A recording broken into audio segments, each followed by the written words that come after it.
All right, hello, welcome to Adventures in Lollygagging. We're back today. We're playing a game that you might have heard a little bit about on this channel over the past year. It's called Huckleberry. And it's a game our dear friend Steven, who is not here, but is often here on Saturdays. Our dear friend Steven has been working really hard on for a little while now, and it is live. It is up on BackerKit, and it is there for you to back and get your own copy, both PDF, physical, and all sorts of fancy goodies and things. And as part of celebrating the awesomeness that is this game and this BackerKit campaign, we're gonna be playing a scenario. We haven't played in a while. We were looking at our Foundry. We actually haven't trotted these characters out in a little while, so it's just gonna be fun. But we're playing the same characters that we played when we ran Divine Comedy last year. But don't worry if you haven't seen it; it's fine. There's not a continuing story. We're just gonna play. We're gonna play the same characters and go from there. We're also going to be playing through a version of the game, or list, I should say, through a bounty in the game called Veils and Vengeance that I wrote. That it is part of, what is it? Part of, like, what's it called? Season of Avarice? Is that what it's called? Stephen, correct me on the thing. I think it's called Season of Avarice. That's what's like going to group some of the things together. And so you can grab it up there as well. So I'm thinking this is probably going to be a two-parter. So we're going to do one session today, maybe another session next week. Or we just do it early TPK and do that. Or we could stop right now and just turn this into a Adventures in Lollygagging roast of Steven instead of actually playing the game. What do you think? I think that we should do that. I mean, we do that like most sessions. So like we can just sprinkle it in. It's a why not both kind of a thing. We just sprinkle it in along the way. Yeah, that's fair. Melissa somehow being nice, despite the two of them constantly being at odds, but whatever. That's fine. Okay. So why don't we just get started? We'll let you like introduce your characters in play, and we'll see them in scene and what's going on. If you are watching this as like a continuation of our Divine Comedy, months have passed, so it's don't worry about any of those specific endings, and we'll kind of go from there. All right, let me get a little mood music going here. Got a little mood music. Let's see. We've already got some bits coming in, so we've got some for us and some for you. Yeah, I'm sorry. There's actually Mark always has your back for players. All of it is just funneled to the tracks. Okay. All your base belong to me. So it means is what I can draw. I can draw like 10 cards whenever we get into a scrape and pick the one I want. That's what it means, right? Is that we're spinning bits on? Also, thank you to I can't disagree. Yeah. Also, thank you to Tales of Myth and Mayhem for the raid. They were playing Huckleberry a little bit earlier today. They were playing through a different scenario, and I think Aaron was playing. Aaron was running over on Garblag as well. So it's been a Huckleberry day, and we're gonna close it down. So one way or the other, hopefully, with a good sesh. We'll see how it goes. All right, let me get a little music on going. Let's see what do we want to do.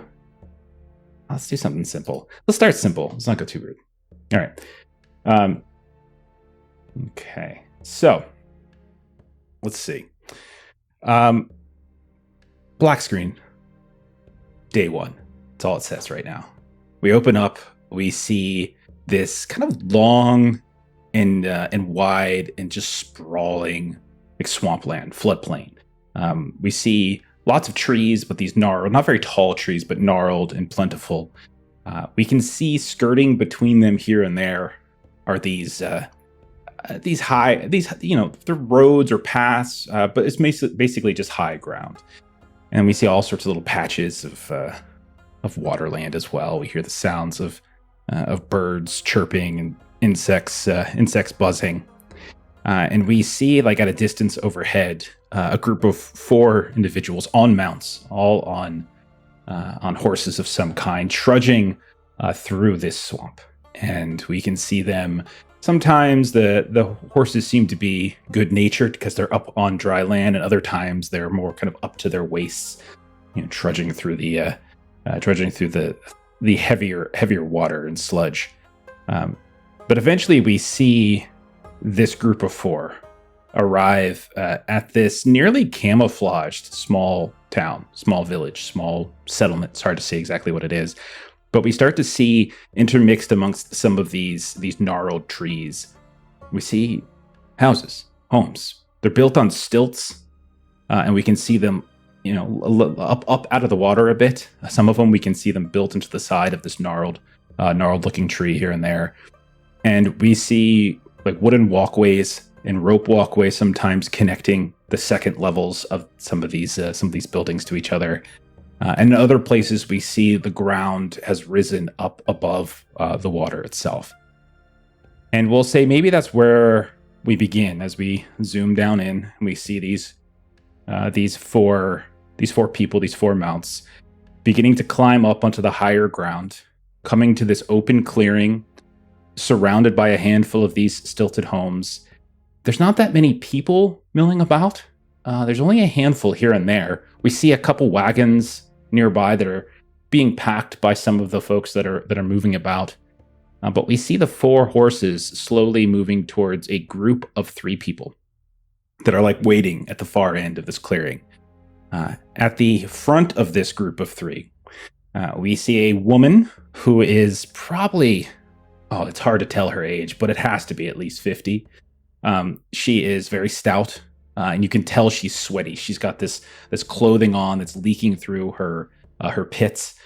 We can see like a woven hat of some kinds that she occasionally takes off and like kind of just rubs her forearm across her forehead.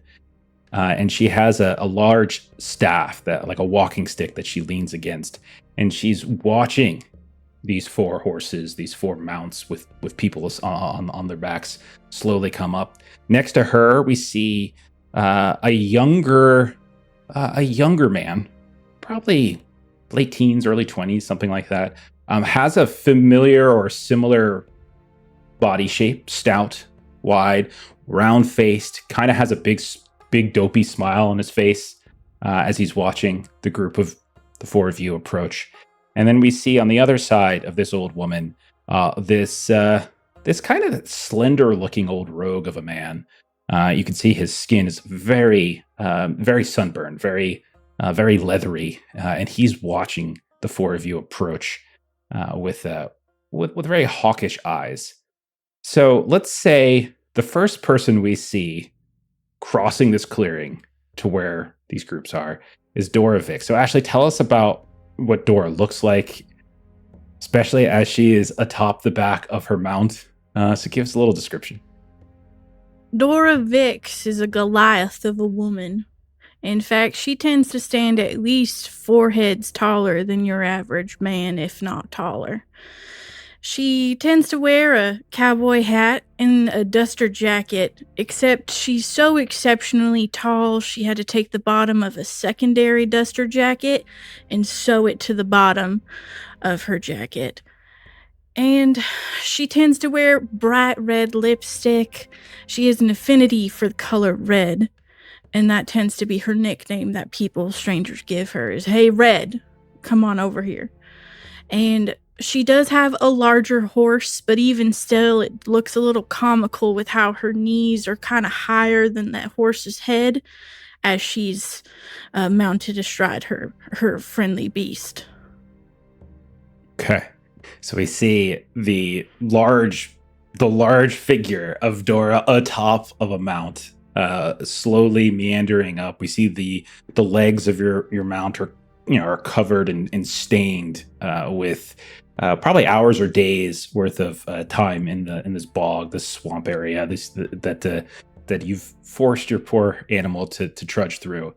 And as you veer off to the side, we see riding behind you, Long. Who do we see? We see Lullaby. Lullaby is Lullaby. A tall, scrawny shaman, log for a head, charms draped across, wearing fox pelts, with astral tattoos around his body. Thank you, my trusty steed, for taking me here. What does your steed look like? He's a little white, almost like a zebra. He's got nice black stripes on him. Okay. Just do you think they're natural? Are they natural stripes? Like, or is it just like something that some dirt and grime that I aesthetically picked up and painted on him? Okay, so you just kind of like smothered some of the dirt along the way to make it look like it was a zebra. Okay, fantastic. Okay, So we see like you come up over the ridge onto this clearing, this elevated clearing. Kind of follow Dora Vix around as you're dodging through what looks like like someone carrying a large crate across the clearing over towards one of the wagons. And then once that clears, who do we see, Maitre? Who's the next person that comes up? Behind Lullaby is Lullaby is her best friend anyway. She is Lady Moshmi, who's dark skin, and she got a white brim leather hat to keep the sun out of her eyes. Long black hair that she wears in a braid, and she has pretty functional utilitarian leathers on, and really the only flourish in her outfit is a large feather on her hat. Otherwise, you could very easily say that she could be lost in a crowd, maybe a little easily. Okay. And do we see a fancy-looking gun in your hip, or is that hidden away? It's concealed, but she definitely has it with her. And the sun maybe catches the edge of a glinting little, like, ivory-hilted sun arm. And if she knew that the sun caught it, she might cover it, but she doesn't. We just see the faint and very brief look of like it's like a lion's, like there's like a lion's carving on the hilt, if you recall. And then finally we see bringing up the rear. Melissa, describe who we see, the last of this four. Yeah, so in bringing up the rear, we see Petra, and so the horse that you see her on top of is a mottled, kind of speckled horse, and she's got a sombrero on her head. She's got a charo, kind of the short jacket. She's got a snakeskin belt and long skirts. And on her wrist, you see this kind of small braided leather bracelet, and on her back, you see is kind of slung her bow. Okay.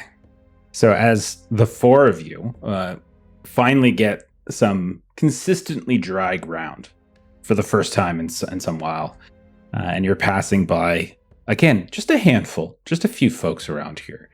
You all are here at what, and you know where you're at. This isn't like a place that you all have randomly come to, but in your hole in the wall, some days ago, you saw a posting for a specific job, and I will show it to you now. And you are here at the homestead of a family known as the Guthries, and specifically, I don't know how easy it is for you all to see that, but I'll read it for you. But you saw a posting a couple days back in your hole in the wall. It said, "Watchful eyes needed. The Guthrie family seeks capable wardens to shepherd their wedding party to the outpost of Pemberley Ridge and assure their safety while there. Wagons and mounts will be provided."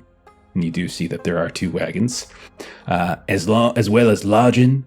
And it says, "Looking for hardy, dependable folk with steady hands and eyes as sharp as briar."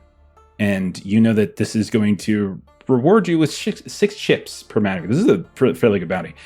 So you, this is where you all have come from. Just a day or 2 away, wherever your hole in the wall is.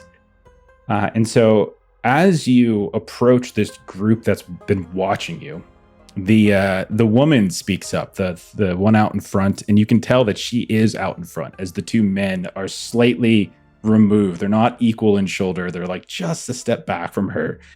And she looks up at you, puts her hat back on. "You them?" The spirits have delivered us here. Hola. "Spirits, huh? Yeah, I don't care if it's spirits or it's horses, but are you them?"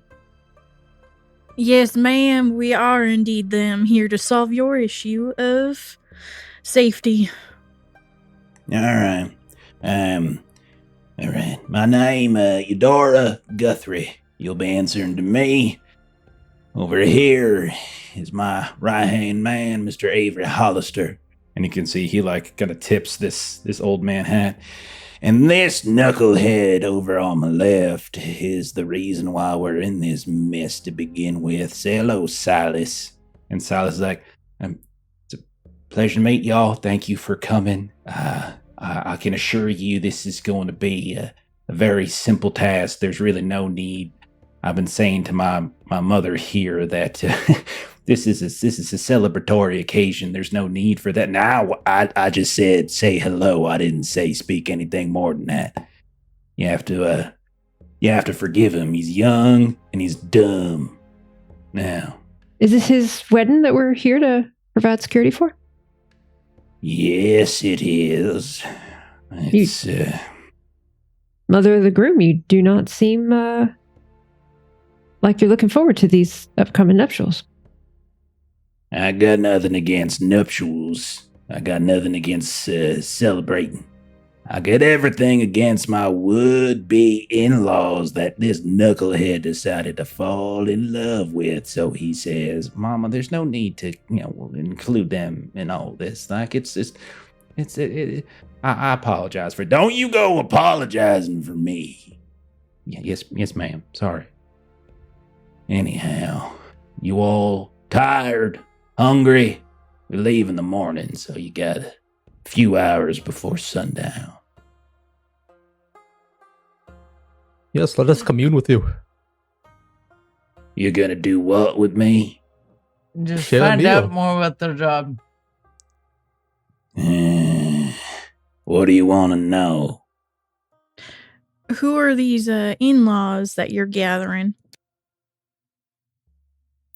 They call themselves the Delapoires. Can't just say Delapoires like kind, good folk. You gotta put all fancy spin on it. Poire. Ain't how it's spelled, but that's how they pronounce it. You never heard of Phineas Delapoire and his fancy little mine up on Mount Pemberley? Pemberley Ridge, his little castle that oversees the floodplains. You don't know nothing about him? No, but we'll hear whatever you've got to tell him. Well, all that matters is that he is the devil, or near enough to it. And, well, let me just put it this way. We have a bit of generational hatred, even before the migration. Guthrie's, Delapoires, we never saw eye to eye on nothing. Most of that's because the Delapoires like to sit their boot right on top of our necks and never once let us up until finally we come out here to Fifth World and they're still trying to put that boot on us, but ain't no more. They ain't doing it no more. We're just as powerful as they are. And you look around when she says that, and you are in a fairly ratty looking swamp village. There's very few people here. There's only a handful of other folk besides yourselves. There's buzzing of insects, like the horses that are kind of being affixed to some of the wagons and such are they look kind of sickly and run down. None of them in front of you are wearing particularly good clothing. Like Dora, you can tell, is like all patched up with all sorts of different, like her clothes have been worked and reworked and worked and reworked. These aren't people who have like 6 different changes of clothes. So this is just kind of what she's saying. Anyhow, my knucklehead of a son couldn't find a kind woman around here. He had to go find one up on Pemberley Ridge, and he found Elsbeth Delapoire, of all people. It was Phineas's spawn. And so now the two of them want to get all hitched. They think they're saving the family. Mama, we love one another, and we're just kind of tired of all the hate that's been going back and forth between the family. I don't care what you're tired of. What I'm tired of is you running your mouth. Now, Sure, she's a lovely lady. Or else you would have been marrying her. No, she ain't. She's ugly, hideous, smells like you ever have like a cat just suddenly vomit up its breakfast because it ate too much and got that weird smell of bile. She smells like that. And Petra will take a little bit of a step forward and see just how much like flowers this woman smells herself. How dare you? Okay, yeah, you take a step forward. You definitely smell a little bit, a lot of sweat. Like she is definitely a working type. There's nothing floral at all, and there's probably some booze. Now there's a little bit, little undertone like, of moonshine. Burns your eyebrows, you know, like it's that strong. She'll subtly sort of take a step forward, and you kind of just nods a little bit, takes a step back again. So Pemberley is where the hitching is happening? They insisted because they're apparently they have the abode that is more suitable to such festivities. We offered to hold it down here in traditions that match our own, but apparently Lord Pemberley can't find his way down here into the muck. He doesn't want to get his shiny shoes all dirty. And what are you worried might happen on the way? Exactly. Oh, he's gonna try to kill me. You're the mother. You're his daughter's future mother-in-law. Not if he can help it. Mama, I don't think that's true. Like, you need to stop thinking like we thought back before. It's a new day. It's a new world. This is not how things work no more. If we just pool all the resources, their industry, our network, we can make a lot of silver. Now, boy, I swear to you, I said I don't want to hear you talk no more. You've done enough. Anyhow, Phineas Delapois is something of a, you know how a liar's got two faces? He got one face here when he's talking to you this way, and then another face there when he's talking to someone else. Well, Phineas has got about 10 of those things, because he lies. So I don't think he expects the Guthrie family to make it up to Pemberley Ridge. I have it on good authority that man means to do us harm.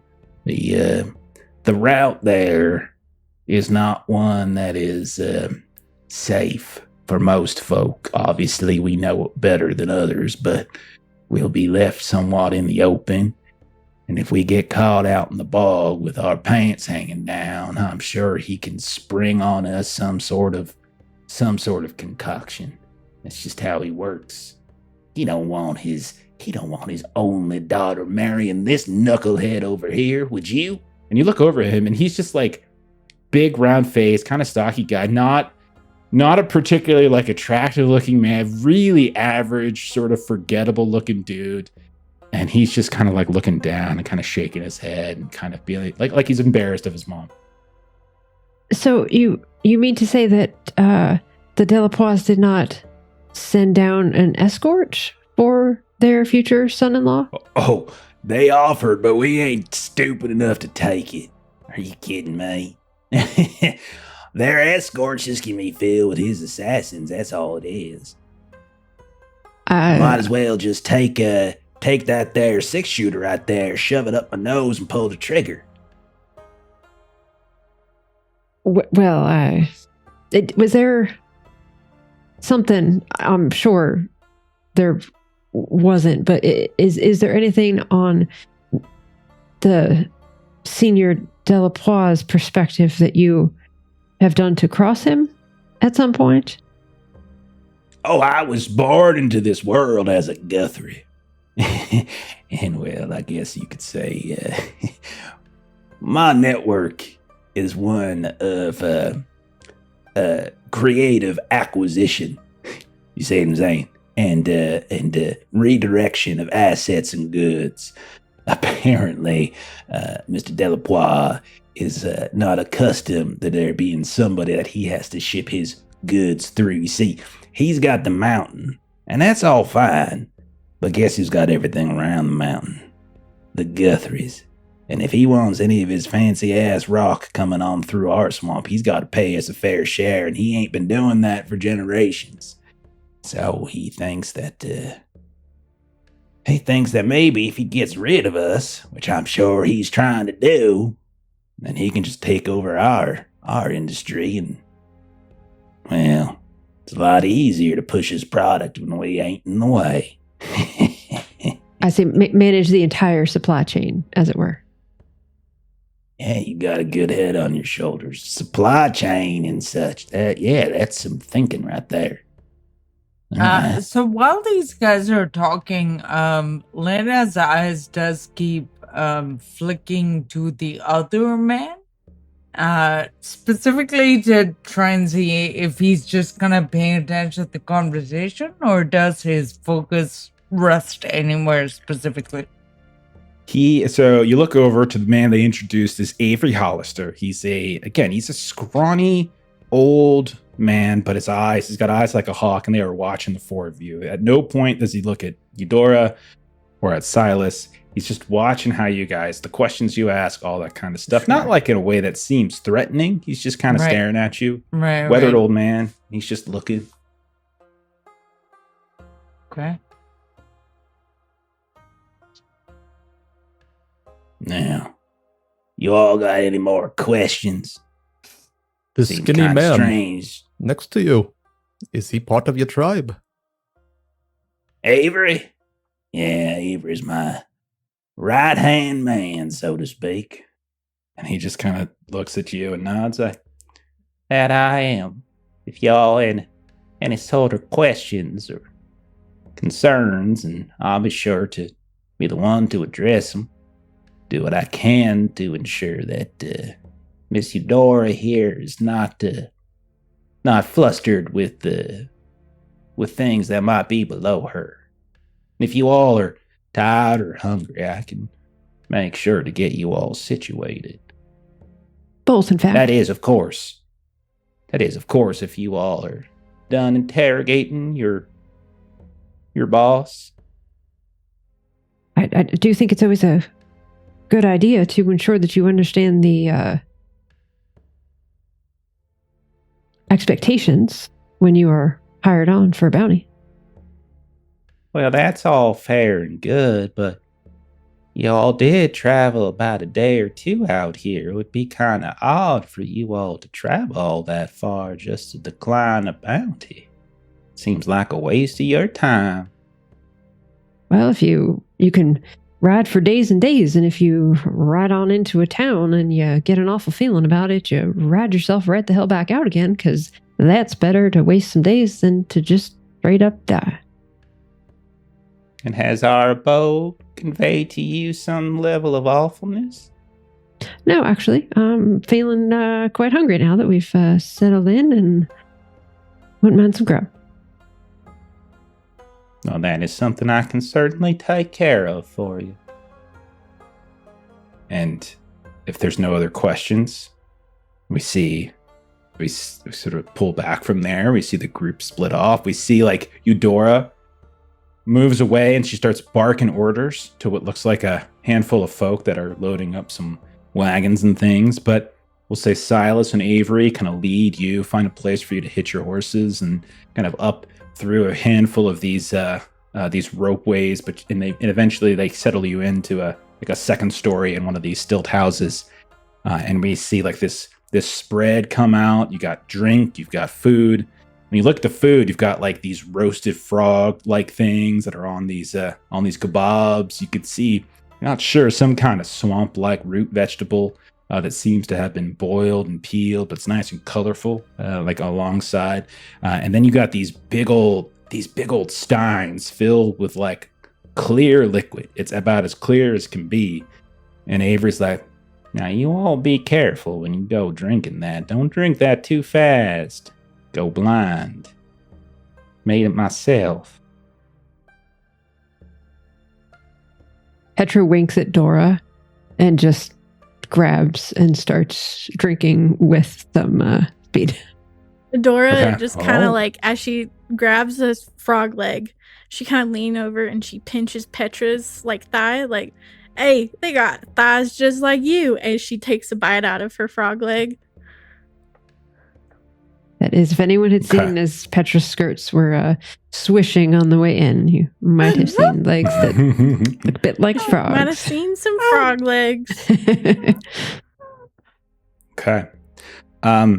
So we just see this like montage of drinking, eating, laughing, talking. Was there anything more that you wanted to try to ask of these folk? You don't have immediate access to Eudora, but that doesn't mean you couldn't get it if you wanted. But it does seem that Avery and Silas do linger around in case there's any questions you might have. I don't have any like particular questions. I just kind of want to like observe them in general, and like, is there people in particular that they're singling out more than others? Like telling them. What do you mean by singling out? Yeah, what do you mean by singling out? Like, does what's his name? Avery Hollister have like his own right-hand man? Gotcha. You know, are they kind of keeping Silas like segregated from us so that we're not really speaking to him too often? Or... No, Silas is with you the whole time. He's never left alone with you though. Like you can see that even if that was like every now and then, yeah.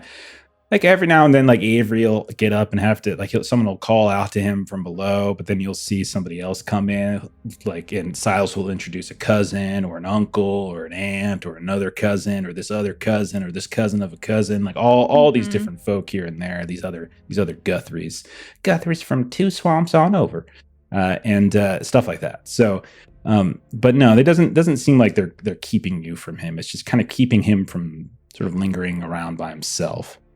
One thing I would say, would any of you have tried to have done any kind of like research or like asking around about the Guthrie family before you came out here? Do you think that's something anybody would have done? Absolutely, especially because the mother said that she was funny. Creative acquisition like that kind of caught my attention in and out of character. Okay. So what you would have learned is that the Guthrie clan are smugglers. And they are not they have not always been a powerful family. In fact, they are relatively new to having wealth and prestige. And that it's only goes back a handful of years, maybe a generation. And from what you have learned, like everything that Eudora said about the Delapois having like their boot on the Guthrie clan, like that is definitely something that you've learned, is that for a very long time they were indentured to the Delapois, but have since broken free, which is probably the source of some animosity. But the Guthries have become a rising influential family in smuggling. Not always like illegal, but definitely has that ring to it. Sure. But one thing I would say that would kind of surprise you, Lena, since you were asking around about them, when you look around, there ain't that many people here. Like everything you heard about the Guthries is that they were a sprawling, like strong, not very elegant, but strong and plentiful, group. But you're not seeing that around here. Okay. So in that case, I would like to have a slightly discreet conversation with Avery, if that's at all possible. If I can only do around people, that's fine to me. No, it's fine. I think you can get up, because there once or twice he leaves and comes back, and so maybe you kind of time it so you cut him off before he comes back into the group. You hear the rest of them still talking and eating, and he looks up at you. Can I help you? Is there a problem? No problem. Just had a question, if I may. I'm Of course, I'm at your disposal. Thank you, Mr. Hollister. You can call me Avery. That's fine. Avery. It's what my mama called me. So if She it was gonna good enough for her, I think it's good enough for anyone. She will laugh and tell him that she enjoys his drink. She has no sense of taste. She's like, Well. oh, this is very good. So just trying to ingratiate just a smidge before. It's very kind of you.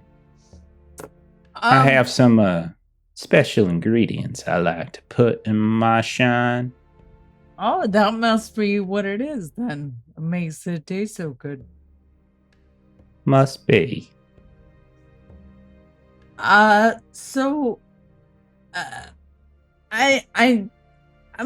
vaguely familiar with some of the work you all do. Honestly, after all this is done, I think I might be good at some of the kind of work I think you might do. I think I could be an asset, but I thought maybe you had a bigger operation. Is it somewhere else? Just the way people talk about you. Well, you are interested in becoming part of the family, or the extended family. I am sure that if your performance on this here venture is one that meets or exceeds Miss Eudora's demands, I imagine she would be more than happy to extend to you additional services, should you wish to continue your relationship with the Guthries. As to our current numbers, he kind of slowly looks around very deliberately. There are a number of loyal cousins of the Guthries who are on other tasks currently.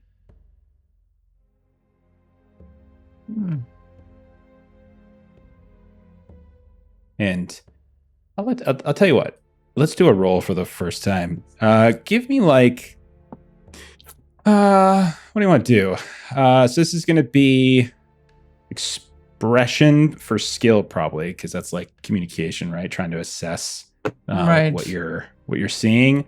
And then I would take probably reckon, if you think that, or even spirit in some ways, because spirits is sort of a composure thing, one of those I would say for attributes. If you wanted to give that a roll, so if you're new to Huckleberry, game is roll. The basic game has checks, so it's got saves. We're doing a check now, so check is an active thing that a player is doing, that a maverick is doing, and you slam together both an attribute, and so in this case we're saying record or spirit, whatever my trade prefers.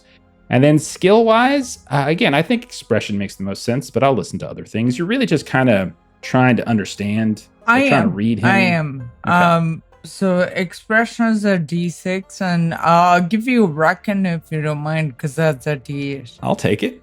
Yeah, absolutely. So she's going to roll the two of those things together, and she's going to see if she hits a 10. If she hits a 10, she succeeds. And if she even gets higher, she might get some bonuses and stuff too. So I got a 12, a 4 and an 8. Okay, so a 12 is 2 above your total, and if it goes 2 over what you need, you get an ace. So you can do one of two things. You can try to sweeten a pot right now, or you could sleeve it and use it for later. Which means if you sleeve an ace that you can hang it around, you can keep it and maybe use it for a bonus to a roll later on. It's kind of up to you. Sweeten the pot right now is get more shit right now. Basically. Okay, yeah. So let's do that. Okay. Use or lose it, baby. Yeah. So maybe you hit on something pretty good by complimenting his shine. And he says to you, well, the truth of the matter is that Miss Lena, was it? It is, yes. Well, Miss Eudora, she has reason to be concerned about the Delapois, and not only is she hired the four of you for our escort to the ridge, but she's assigned a handful of other folk to reconnoiter the ridge. He kind of looks around quietly. We sent a few folks up ahead just to make sure that they weren't planning anything too strange in the town.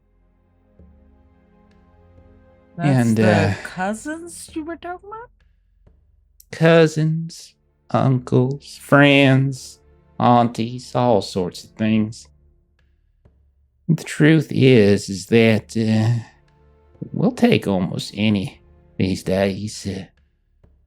This animosity between the families is, well, it's had its fair share of problems. In the past, it was bloodshed, and now it just gets in the way of business. And there are some who felt that Eudora and her desire to stick it to old Phineas is getting in the way of a good thing, and they have departed the family. And Avery, what is you seem like a very sharp man, so I don't think you'd be particularly sentimental about this the way Eudora is. Is it fair to say you think that the business might be getting affected? I would not say anything in contrast to what Miss Eudora would. Of course Or not. in all- Of course you wouldn't. Why? I'm sorry. I shouldn't have been.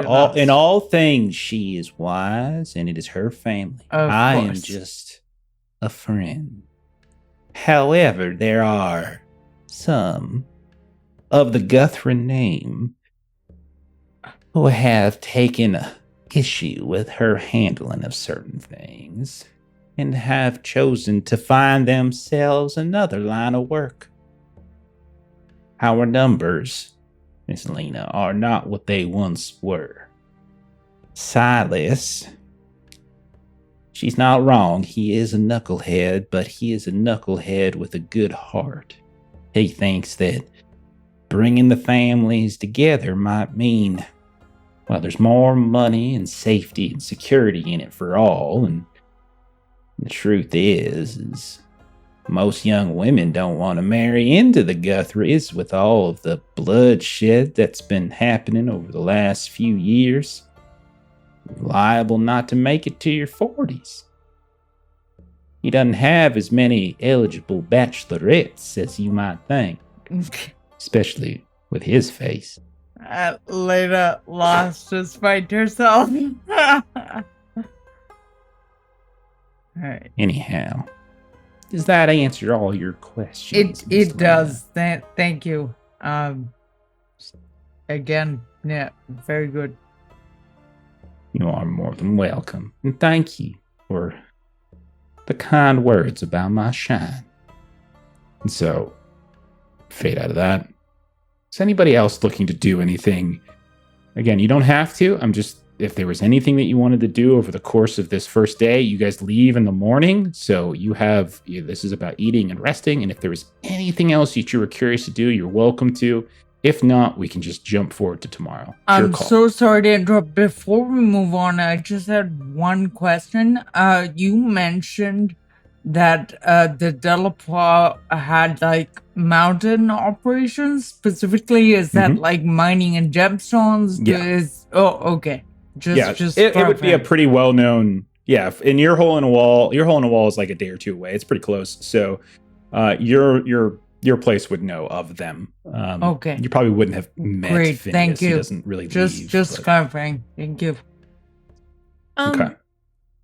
Would there be, like, if we did research, since it's relatively close to our hole in the wall, would we know any, like, myths and legends of, like, swamp creatures or something we may encounter?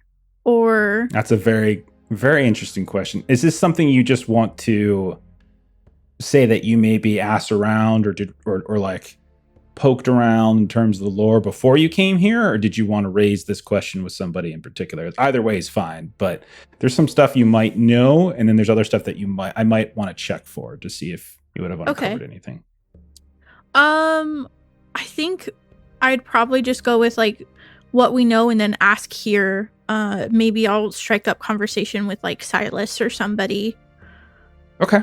Well, I would say if you're striking up a conversation with Silas, we can just talk and then maybe do an expression. If you're doing research ahead of time, I might have asked for an education.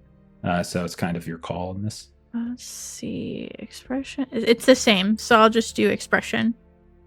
Okay. So They're say both D6s for me. You never quite get a moment to talk to him on his own, but you do talk to him when, like, there's other people in the room. You could do it with Avery there, without Avery there. Mm-hmm. But he's like, he's like, y'all, do you like your frog? Is it tasty? Did we overcook it? It's usually best. It's usually best if it's medium rare. If you cook those things too much, they start to shrivel down, and you just don't really get any meat whatsoever. Oh, I love it when there's a little bit of blood still left in it that I can taste. You did perfect. Just kind of, I didn't cook it. I don't know how to cook a leg. Oh, that might be a nice skill to learn for your new bride, don't you think? Oh, well, yeah, I guess that.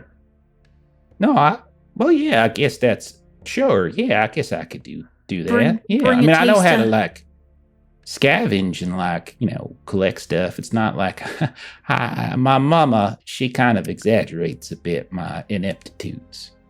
I understand. I'm just thinking maybe bring a taste of home with you. You know what I'm saying? But Sure. Elspeth, well, she ain't ever been out here before. She does like the swamps a bit. Maybe when we get closer, I can fetch her some flowers and bring them on up to her. She'll probably like that. That would be lovely. Question, you know the area around here in the swamps and probably also the ridge. Is there any creatures or anything we need to be worried about, keep an eye out for? Oh, well, creatures. There's all sorts of critters and swamp folk and stuff. You got some very big lizards and snakes and things, of course. But usually we're in such a big number, they ain't gonna bother us. There's some snakes out there that are so big they probably take your horse down, but they ain't gonna do it when there's like so many folk around. So just don't go wandering off by yourself, is what I'm saying. And I know like much deeper in the marshes and stuff, there's like the skunk apes and things like that, but they don't really venture anywhere close to the swamp pass or near the ridge or nothing. The one thing we kind of got to worry about is them weepers. They're an interesting folk, as long as we're respectful and such. They probably won't do no harm to us, but you never know. They're very protective of the swamp, you see. I don't know if I've heard of a weeper before. What exactly is that? Well, that's just what we call them. They're just folk who just like it out in the swamp even further. See, folk look at us and they think, oh, we're swamp folk. We ain't swamp folk. The weepers, they're the real swamp folk, We just kind of sit on the periphery and everything. And we've worked with them before. They trade, and such. But they don't particularly care for outsiders or industry. So, but I don't see why they would bother us at all. We're not going anywhere across particularly important territory. We're just going up to the ridge. So, yeah. I'm sure we'll be fine. So, did any of your folk then, are any of them weepers? Are you related to them then, or? Are any of us weepers? No, we're Guthries. What a silly question. Yeah, I'm a city folk. I can't lie. It's all right. That's all right. I'm not much of a liar myself. Mama says that she can read me like an open book. So, She says my face betrays, what's the word? She says, a stupidity. Oh, that's, She says it with love. It's fine. Well, as long as you understand that, that's important. Oh, it's just the way it is. That's all. Anyhow, don't worry. We'll be. I told you out there. This is all a bit of fuss about nothing. We're all gonna. It's just. This is gonna be the easiest silver you ever made. To be honest, we're just taking a walk through the swamps. We're gonna see some pretty sights, and I'll point out to you some of the flowers, and maybe we catch a sight of a skunk ape or two. But otherwise, Okay. we're just you're coming to the wedding is all. That's all it is. You get to come and hang out and drink and eat. And Mama's not going to tell you this, but the old Delapois, they really know how to put on a shindig. It's just, they're going to make that place look so pretty. It's going to be amazing. There's going to be flowers and more flowers and music and song and more music. And then probably some other flowers and things. It's going to be great. Oh, that sounds truly lovely. How exactly did you meet your bride-to-be, Miss Elspeth? Oh, well, that's a funny story. She was out walking in the swamps and such, and me and a couple of my cousins, we were fetching something for my mama. And we just kind of saw her, just like some princess, just moving through the forest. It's like the critters didn't even pay her mind. They were kind of just butterflies, just swirling around. She's the prettiest thing I ever saw. So we just got to talking. It's Love. What is it? Love at first sight. That's right. You were Exactly, gonna say it too, weren't you? Yes, it was. That sounds truly like a blessing. Well, I like to think so, yes. Now, anyhow, like I said, don't pay no mind. This is going to be the easiest money you ever made. We're going to have a fun time. You're going to love Elspeth, and Phineas, well, he's difficult to get along with, but so's Mama, so, it's fine. What can you tell me about Phineas? Oh, well, I don't know him all that well. I just kind of met him the once, but he a very serious man, and he's only got the one child, so he's very severe about the people that Elsbeth commiserates with. So he was a little disappointed in her choice of life mate. But Elsbeth said she talked him down. It's just the two of them. They ain't got no mama. I ain't got no papa. So it's just kind of it's like two puzzle pieces coming together to make a perfect puzzle. Oh, that sounds lovely. Well, I think that's all questions I have for now. Thank you for the pleasant, dinner conversation. I'm just happy to have folk here. It's new folk. It's always nice to speak with new folk. It truly is. You're Mr. Avery Hollister. He seems a very serious man. Avery's a good man. Avery's been with the family longer than I have, really. He's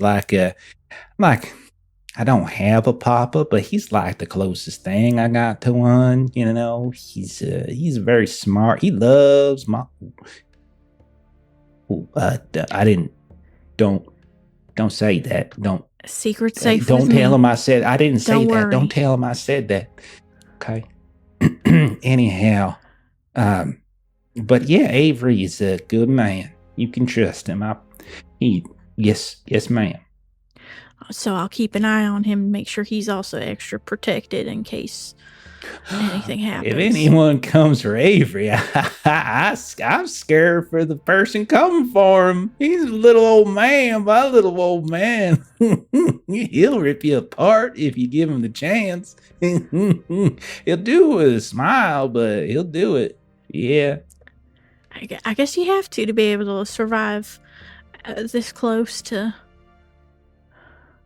your enemy.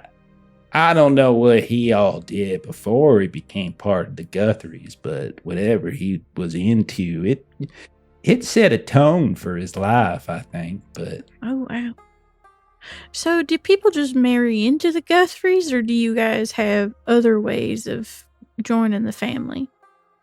Other ways, like just what is that a work supposed relationship or like contracts. What? No, we ain't got no. Mama don't like no work contracts. That was what got us in the trouble to begin with. Apparently, those ancestral things that them dang Delapois were trying to enforce, even when they were no longer enforceable. So, they keep trying and trying. That's one of the reasons Phineas don't like my mama much, is because she took him to the courts, and they said nuh-uh, and so here we are. I'm glad your mama stuck up for you all. Oh, Mama's like that. Mama's a big bulldog, is what she is. But, even bulldogs got bellies that need scratching. Very, very true. Yeah. Anyhow, we best get a little bit of sleep tonight, because Mama won't like it if you all wake up and you're not eyes as a hawk and sprightly as deers and such. We got deer out here too, kind of sort of. Just, they got ticks on them, so be careful of the ticks. The ticks, oh dog, they get on you. Whew, you're gonna be dizzy for weeks. They take so much blood.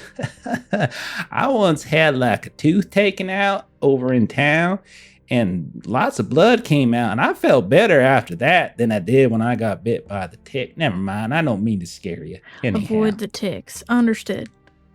True. Okay. So we fade out of that. Petra, Lullaby, with the two of you looking to do anything? Sorry, I get lost in playing these characters. I apologize if everyone wants to move on, but I'm just enjoying it. I love it. They're great. So much. Love these so much. Oh my god. I can't wait for you, Dora, to just go shaggity shaggity. You know. If you know, you know. Yeah. Okay. Petra or Lullaby, were the two of you up to anything? Nothing on my end, just getting a general feel of the spirits in the area. Okay. Spirits in the area. Lullaby. Okay. I was thinking about kind of walking the perimeter. If you want to join me in this swamp. It's getting late. We have to wake up early and escort these folk. I was thinking you could get a sense of the spirits in the area while I can use my eyeballs and get a sense of if there's anyone hiding out there. They grow restless. They want us out of here soon.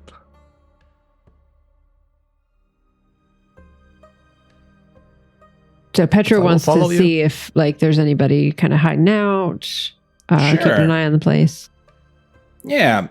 Petra, why don't you give us I guess you can give us maybe a bushcraft or something. And I'll tell you what, Lullaby, if you're interested in sort of tapping into the spirits of some kind, or trying to commiserate, get a vibe for what it's like in this area, you can give me something. I'm okay with that. What are you good at? What's your skills? What do you think what skills do you think you tap into when you're commiserating with the spirits? What do you think? It's definitely spirit with either education or expression, I think. Okay, give me that. Just give me that expression thing. Yeah, spirit and expression. And then Petra, you go ahead and give me yours as well. Bushcraft and maybe reckon, unless you have another option. That's what I was looking for. Yeah, let's get some rolls going. Let's get some aces before I kill you guys with a skunk ape. Roll the 12. Okay, you can.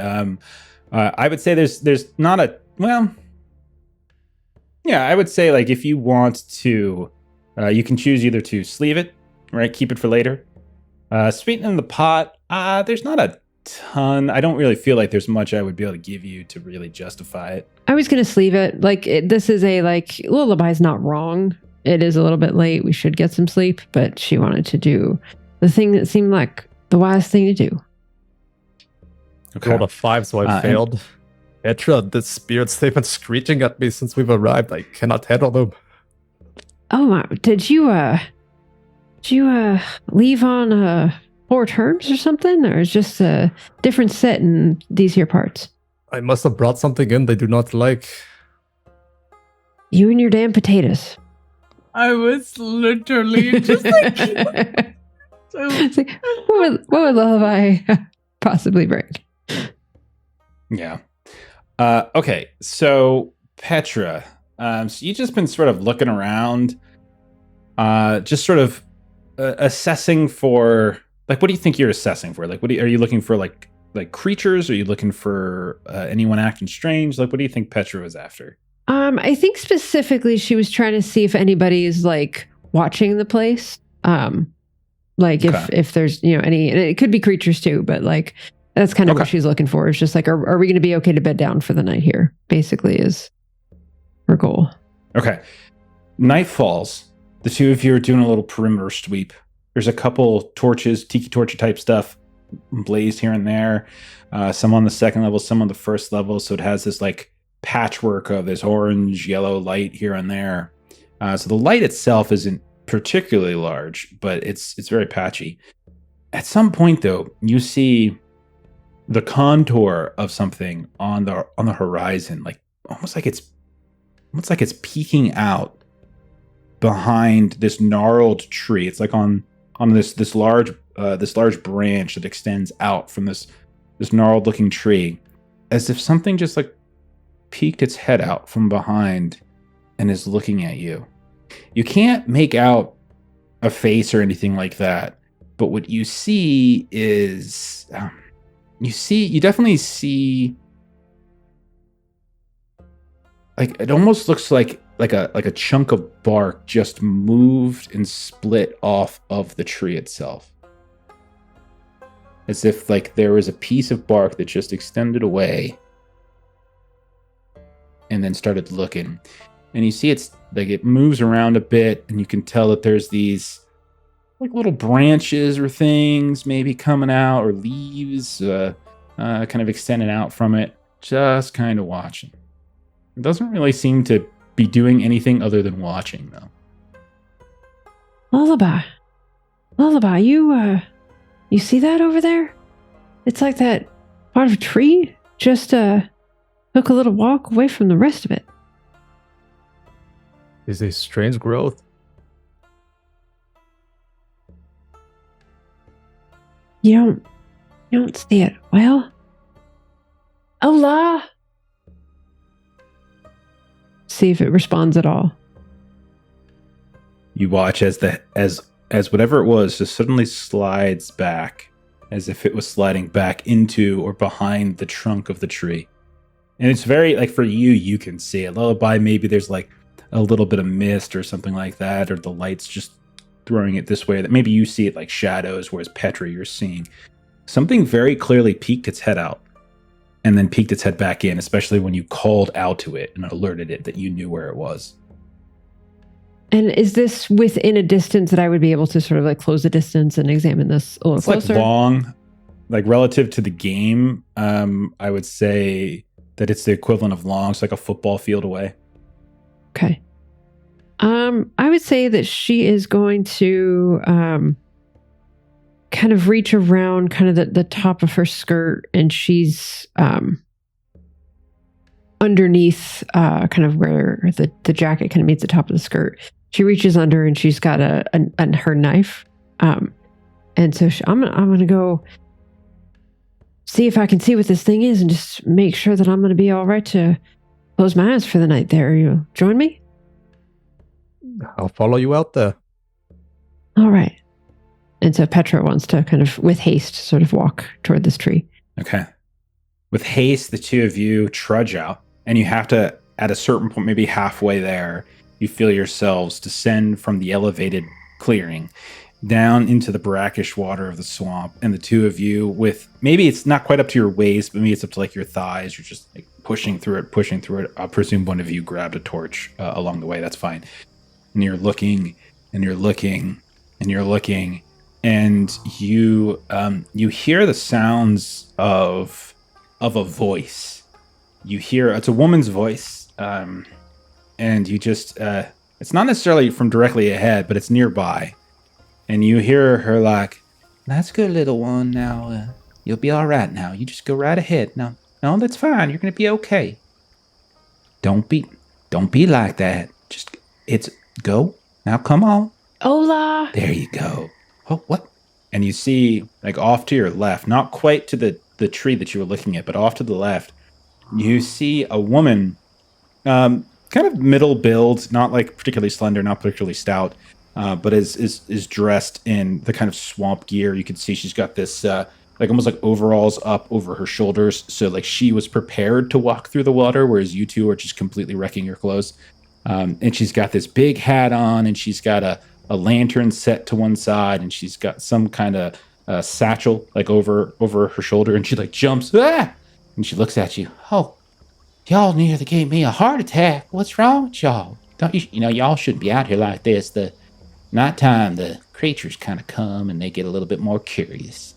They don't really like outsiders too much either. It's like they know your blood is different." Well, that's why we were just walking on over this way, because we just saw it. Like, I swear that there was a trunk of a tree, and then there was the part of the trunk that was like peeking out and getting a look at the two of us. And then when I called out, it just like went back in the. Is that a thing that happens around here? You all been into Avery's shine? You seem a little on the tree was moving. What's this? Well, I mean, you were just saying that, nighttime the creatures tend to come out. Is that a local around these parts? The trees are always here. Trees don't come out at night. They're always. That's... And then she looks towards Lullaby. Is she all right? Petra, you can't tell these things to people you've just met. It's a bad first impression. Anyways, the spears here, they've been swirling and screaming. Have you been hearing it? Oh, no, if you heard that, no, it's just a little bird. And you look over and you can see up on this boulder coming out of the swamp where she set her lantern, there's this little bird that's like hopping up, and you can tell it has some little like stitching on it or something like that, like a little bandage on one of its wings. Oh, you probably just heard old Tweety here. He got nipped by something in the swamp, and so I was trying to help him a bit, and he didn't quite take off yet. Now, come on, you can do it. Yeah, he was in pain, and now he's just kind of nervous, I think. Poor thing, good thing it's got you. Mm-hmm. Yeah, I think you're right. While they're having that conversation, Petra is going to like walk over to this tree, and she wants to walk the circumference of the trunk.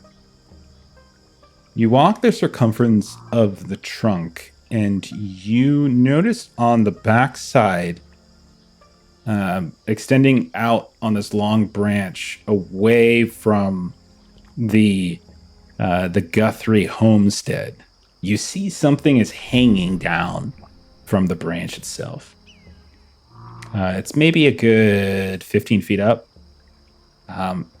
From here, it looks like a twists of like different roots and like reeds and stuff. But there's something that's like like the light is reflecting off too. You can see parts of it are like reflecting, but it looks like a bundle of almost like twigs or roots or reeds or vines, something like that. Lullaby, could you come give me a boost over here? Just don't mind all the... And she's sort of like trying to kind of... Sorry, I'm thinking through. She's got frog legs, and Lullaby's just gonna have to deal with skirts that just are full of swamp mud. Lullaby, can you give me a boost, looking to see if I can gather that thing there. Of course. Okay. You want to climb up? Is that what you're saying? Yes, Petra would like to. Hearing? Yes.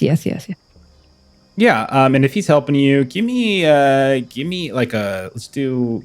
You can choose quick or grit, whichever you prefer, and maybe an athletics here to climb on up. And you can go ahead and take a raise with Lullaby, giving you a boost. So again, if you're new to Huckleberry, again, it's a game where you're basically rolling 2 dice. You're and it's usually something between like a D4 and like a D12 or so. And if you get a raise, that means you can bump one of them up to the next tier, the next step. And if you get a bust, that means you drop one of your dice down a step. So with Lullaby giving you a hand, you can bump one of your dice a little higher. How'd you do? So I was rolling a D8 and a D10, and I got a 5. Okay. Oh. Yeah, we're going to say you're going to get up. That's not an issue. It's just a question of whether or not like you getting up caused a little bit of trouble. So yeah, you get up, you're okay. But we'll say that as you get up there and you realize that the tree itself is not as healthy as you thought it was. And when you go to reach out for whatever this is that is hanging there, it spins. And as it does, you see it's some kind of like, almost like an effigy of a creature. And it just spins around on you, startles you for a second. You grab it, but then you go falling down. Let's go ahead and give you let's give you a minor injury. So right. You can identify what you think it is, but just some minor injury as you grab it and fall down, but you did get it. And like maybe the whole branch snaps a bit at the same time. But you see this effigy of some kind. It is, you were right at first. It was like that a tangle of twists and reeds and roots and vines. And you notice now that there is a bit of copper wire that seems to be wrapped around it, binding it all together. And you come tumbling down, and you hit the ground, splash a bit in the water maybe. And then when your eyes come to, you have this like something like a face staring right at you as you're holding it in your hands. And it's this gnarled twisting of bark, maybe. It almost looks like a face that's now right up against yours. So I'm going to say for the minor injury, that's a sore tailbone, because like she was holding on to this thing. And so she didn't brace her fall in any kind of way as she was kind of falling backward. So I'm going to say she's got a bruised tailbone. Howdy. As she's sort of like looking at this, like kind of like, as she falls and kind of is adjusting because of the tailbone, and then she just kind of keeps a hold on this thing. Howdy. Seeing if this little face responds to her at all. It's about the size of a bucket. It does not respond to you. It is very much just a collection of branches and twigs and vines. It is something that has been crafted into an effigy. It almost looks like arms are extending out to the sides. You can see almost like antlers or some kind coming out of the head.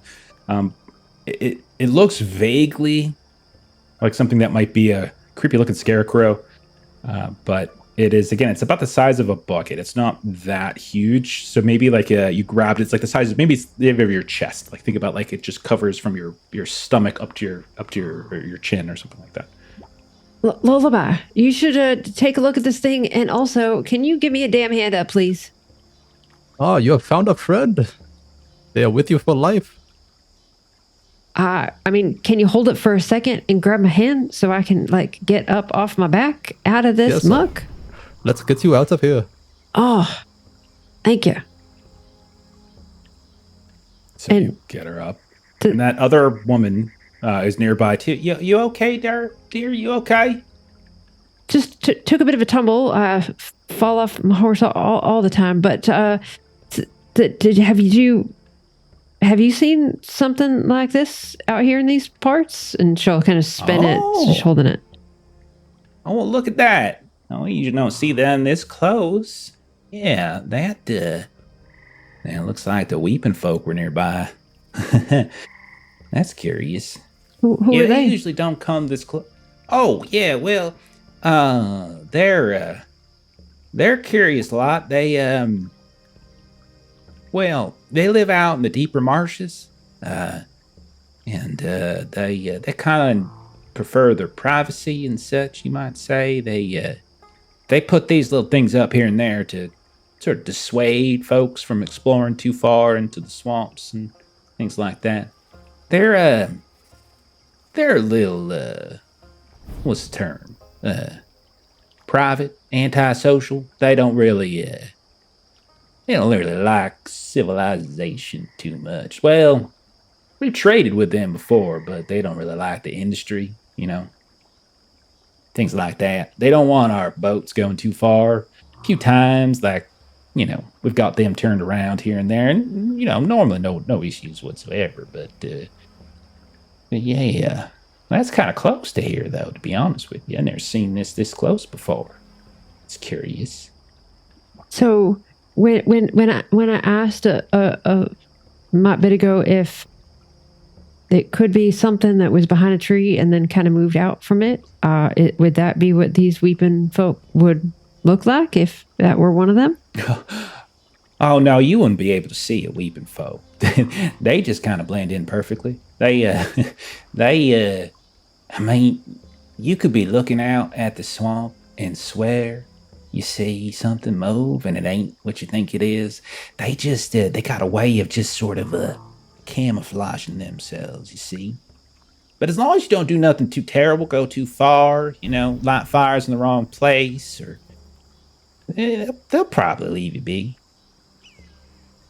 Well, in terms of going too far, my friend and I and the rest of the Guthries are about to be Oh, I know. You're going with my cousin. Yeah, he's getting married. Oh, Yeah. are you going to be going with us in the morning as well? Oh, sure. Yeah, I'm Iona. Oh, I'm Petra. So this Pleasure is Lullaby. to meet you. Lullaby, that's a very nice name. They're curious. You sing?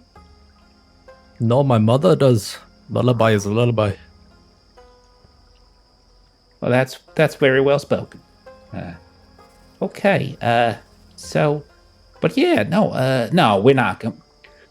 No, the path we're taking up to the ridge. No, that ain't the deeper marshes, sweetheart. No. You're new around here, I assume. No, deeper marshes. Well, you just go that way, and you might. Well, just look where darkness is, and just keep walking in that direction. You might find something. You ain't gonna like it. You might find the edge of the world, too. No one really goes too far.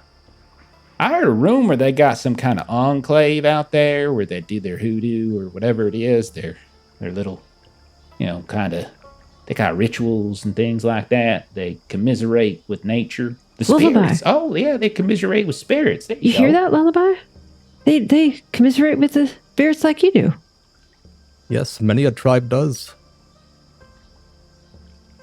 Maybe That's true. That's true. Now, I don't know much about them, to be honest. I prefer animals myself. Oh, Tweety here. Oh, and she looks back and Tweety lifts off and flies away. Oh, I knew I'd get him up there at some point.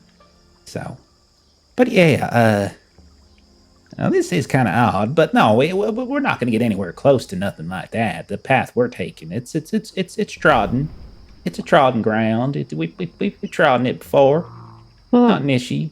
all right, that makes me feel better. But Lullaby, maybe we shouldn't all go traipsing over there, but maybe once we've finished with this job, maybe you could go have a encounter with those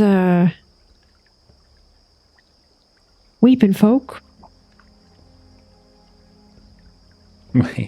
You're gonna seek them out? Well, okay, if that's what you're after. I mean, not all of us, but maybe Lullaby. Sure, I suppose.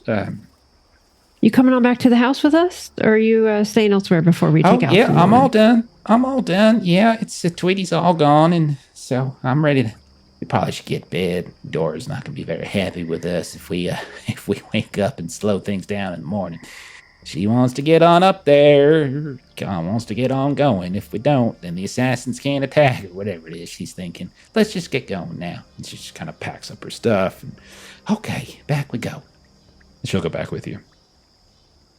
Petra continues carrying this effigy thing. Yeah, you can take it with you. Yep. Yeah. Will do. Yeah, no problem. It's light. Everything's made out of swamp stuff, with the exception of this copper wire that kind of wraps around it and bundles it, and that was what was reflecting the light when you held the lantern up to look at it. Super cool. Okay. All right. So if that's all, we'll say you all are given places to stay, sleep, etc. We see the light fade, everything goes black, and then we'll say screen says day 2. And we see like you guys are on the road already. We'll say there's no fancy looking time that you spend in the morning. We just already see the light up. We see a pair of wagons that are moving. We see a handful of mounts. We see some people walking. And it's just like this caravan of folk that seem to be moving along, much like we were at the start of this, where you guys were going sometimes in the water, sometimes on land. Sometimes it was like tough, it was tough ground. And every now and then, like we kind of see a montage of you all trying to come together, pull the wagon up out of where like it was getting stuck in the mud or something like that.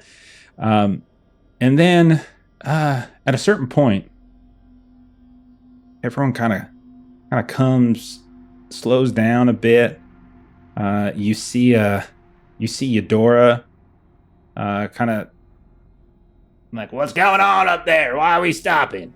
Would anyone be towards the front? Would any of you like think of yourselves as like the point person? Petra is brave, so I'll say that would fit for Petra. Okay. Lena's definitely hanging back. Okay. So Lena, you're probably back maybe with a wagon or something like that. So Petra's up towards the front. Anyone else do we think is up front? Dora Vix would probably be up there with Petra as well. Okay. So maybe the two of you and one of these other Guthries are up kind of moving. Maybe it's even Avery. Could be Avery as well. Maybe the three of you, the reason you kind of called for a halt to the caravan a few hours into your travels this morning is that you see up ahead in what counts as a road. It's not a road unto itself, but it's like this is the path that people travel, and you can tell. It's not paved in any stretch. It's just the best path forward. You're kind of heading westward, sort of. And you see a handful of trees on the side of the road. Some of them are gnarling over top, like almost like knuckles reaching down a bit. And there are there's other brambles and bushes that kind of hem in the path so that you're kind of going this narrow movement. The wagons are getting a few bits and pieces caught up in the wheels. Your horses are whinnying in this way or that.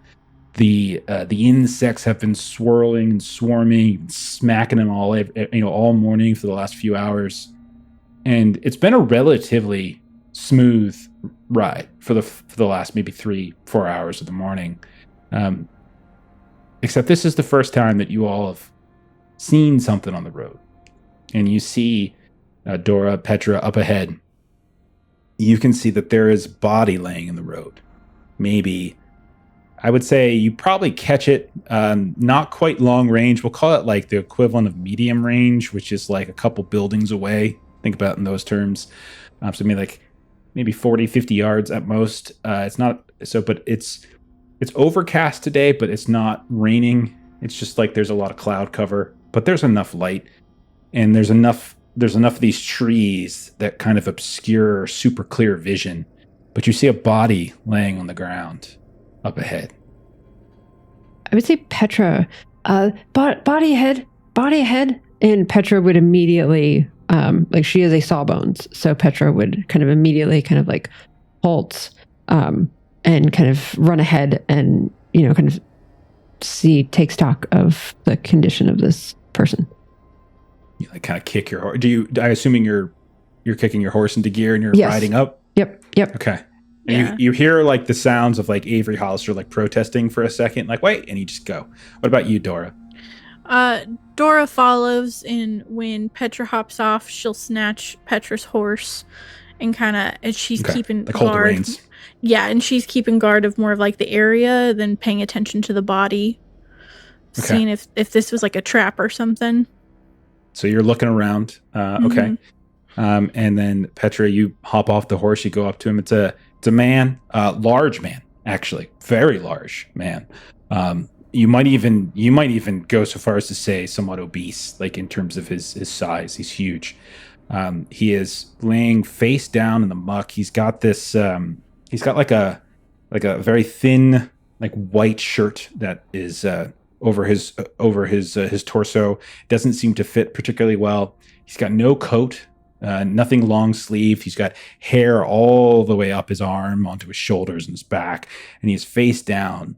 Where he's lying, I should say, his body is lying. His face is kind of off to the side.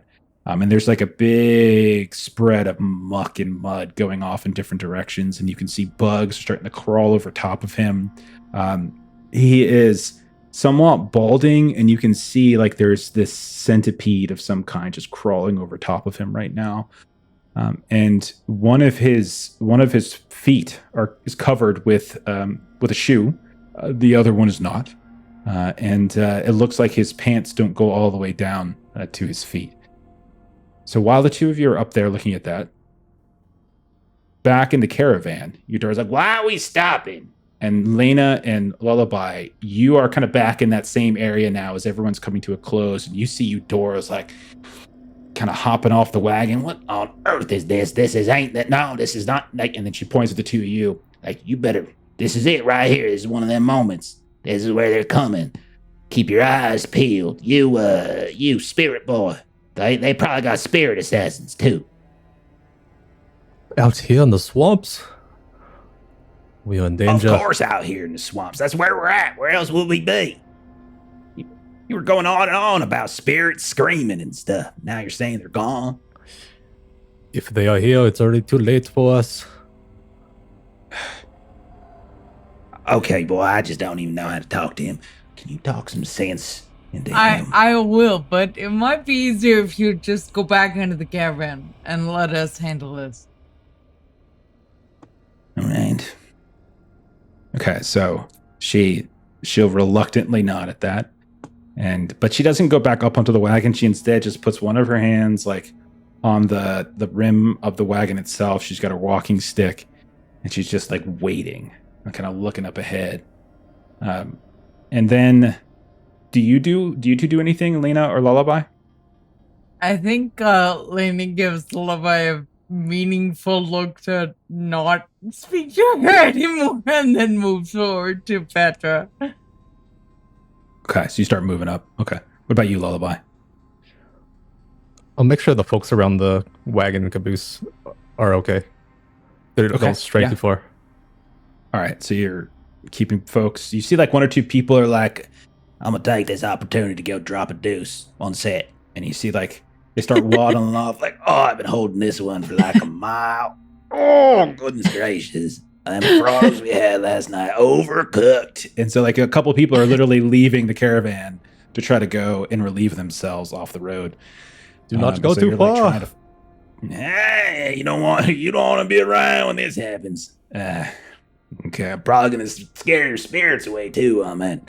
And meanwhile, as Lullaby is trying to be hallmonger, the rest of you are up towards the front, and you see this man described as I have described him. Lena, you arrive moments after Petra hops down and takes in the look. Petra, what do you want to do? I would say that she would kind of just take her hands and kind of just do a quick once over of sort of his like head and back, and just to see like if there's any like bullet holes or arrowheads or just anything kind of before turning him over, just to see if there's any kind of information to be gleaned kind of from this visible side. Tons of wounds. Some of them are old though. You can tell like there's definitely scar tissue from, cuts, stabs, bites, things like that. A few of them are more recent, but nothing, you don't see any gunshot wounds. but you do see some cuts. It's hard to tell whether they are like there's no knife sticking out of his back or anything like that. So the source of those cuts is unclear. But you do see some of that. But you definitely see a lot of wounds on this guy, old and new. And she'll kind of whistle a little bit. You also notice, by the way, that he's breathing. Oh, you see the okay. chest move up and down. Okay.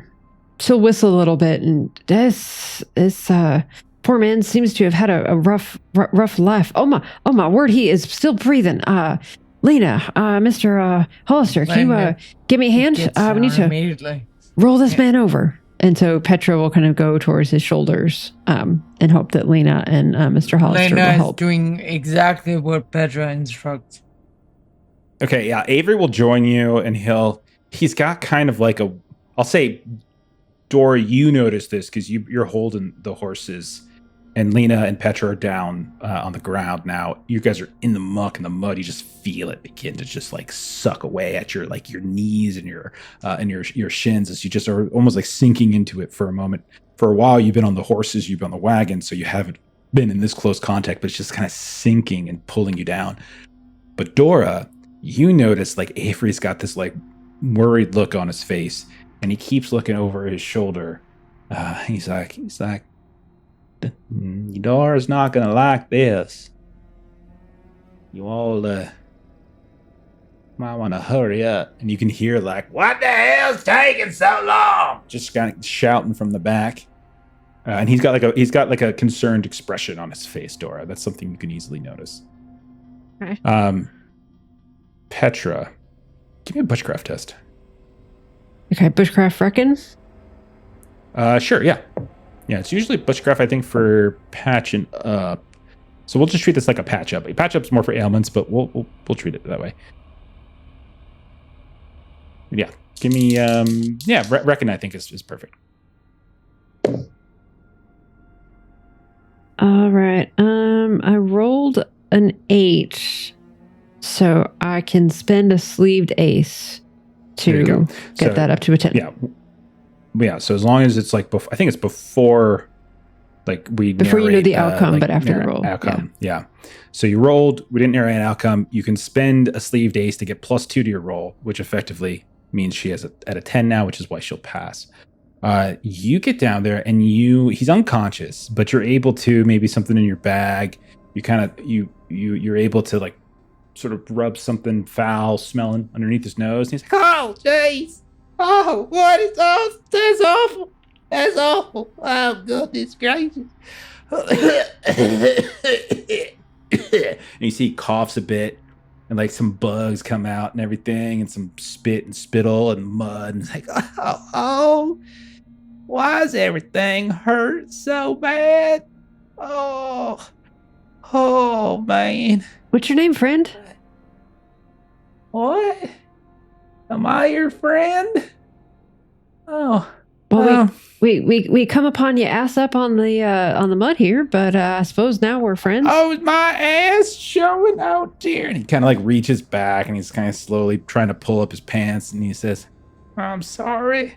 I'm sorry. I didn't mean to do that. And you can see he's genuinely upset. He's kind of like rolling over. I'm Cletus.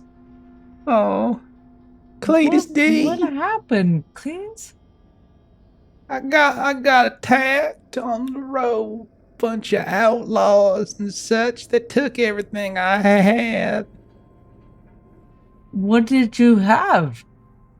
Not much. I had like a cask of like a moonshine I was bringing to the wedding.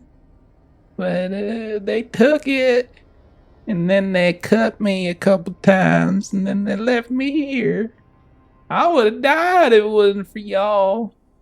We got you, friend. We got you taken care of. And I mean, just bringing yourself to the wedding is going to be the most important thing. But we gotta get you up and get back moving again, or your Dora's going to have our heads.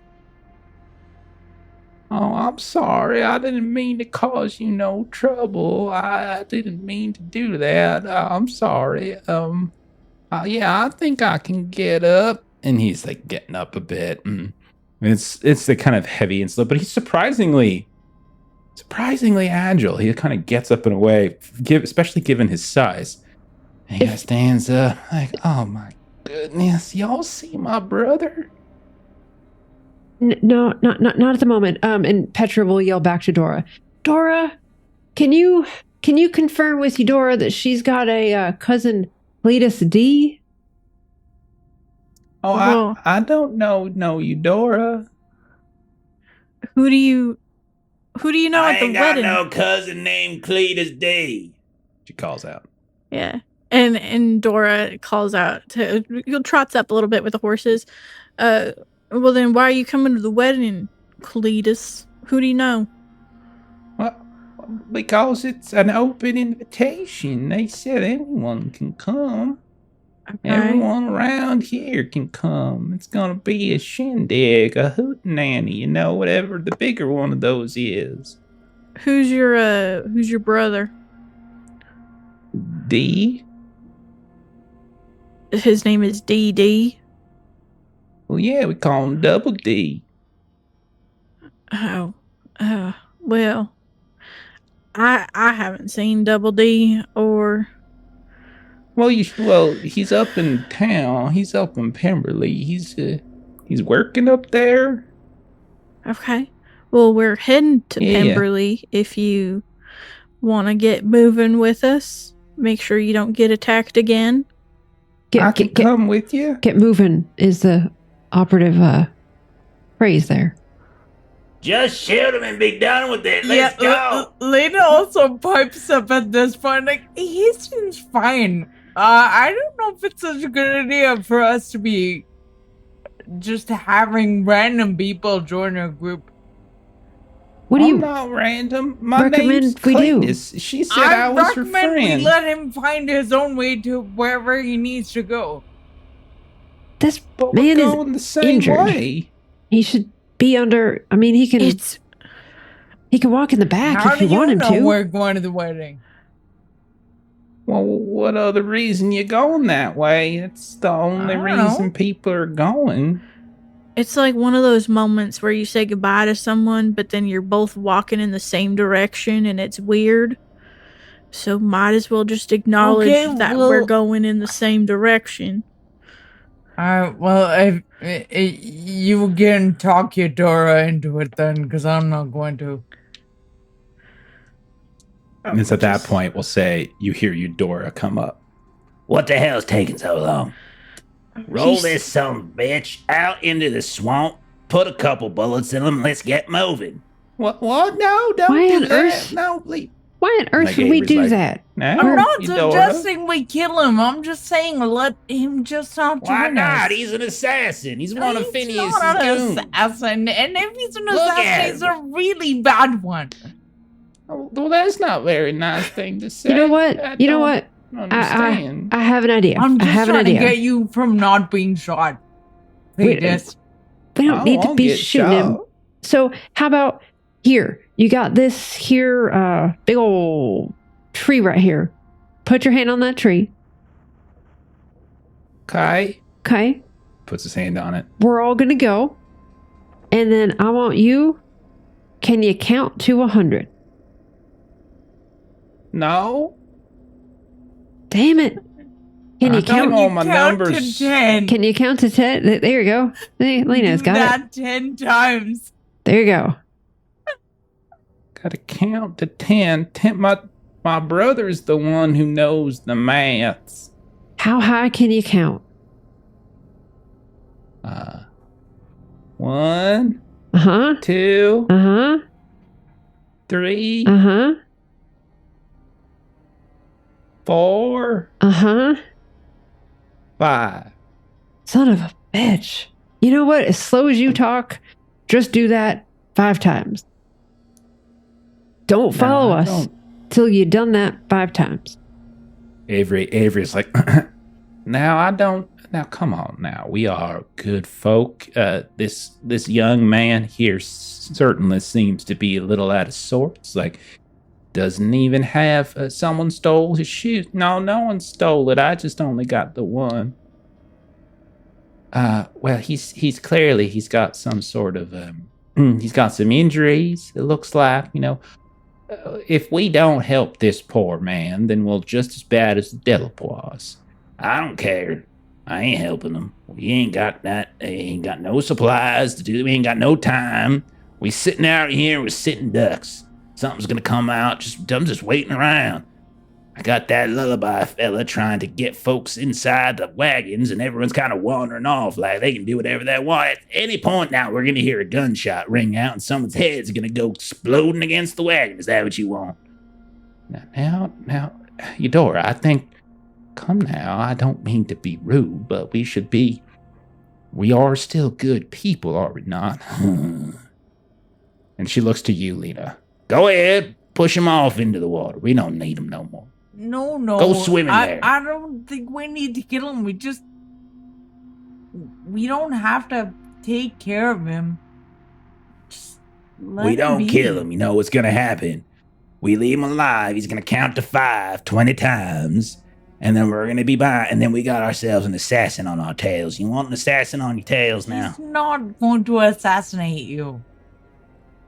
Ain't gonna assassinate me. You can't sneak up on me. I'm pretty sneaky. You know what? Sneaky snake. Mr. Cletus, can I pat you down and see if you got any weapons?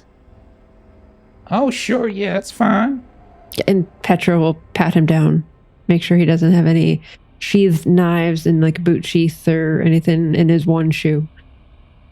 No, you do find like he's got like a can of some kind. That's it. Like this, like just it's like a can. That's it. Petra will like be very kind of gesticulate very obviously to Eudora as she's kind of doing this pat down. Ma'am, this man ain't got no weaponry on him. He ain't got a knife to throw. He ain't got a gun to shoot. This here man has got a can of some kind, and like I mean, no offense, sir, but he does not appear that he can throw that all that particularly far. So I do not think we are going to be assassinated by this here gentleman on this day. Can we just then he ain't move worth along? bringing along with us. I think. Fine. If you want to leave him here, then you leave him here. But someone better be watching the tail end. That. You hear me? And I don't mean that spirit fella. He just keeps talking about the spirits and such. I mean, he's a real folk. I'll watch. Landon you can see like with no intention of what. Avery's not really saying anything, but like he's very like he's like kind of holding his tongue a little bit here and there. But otherwise, yeah, he doesn't say anything.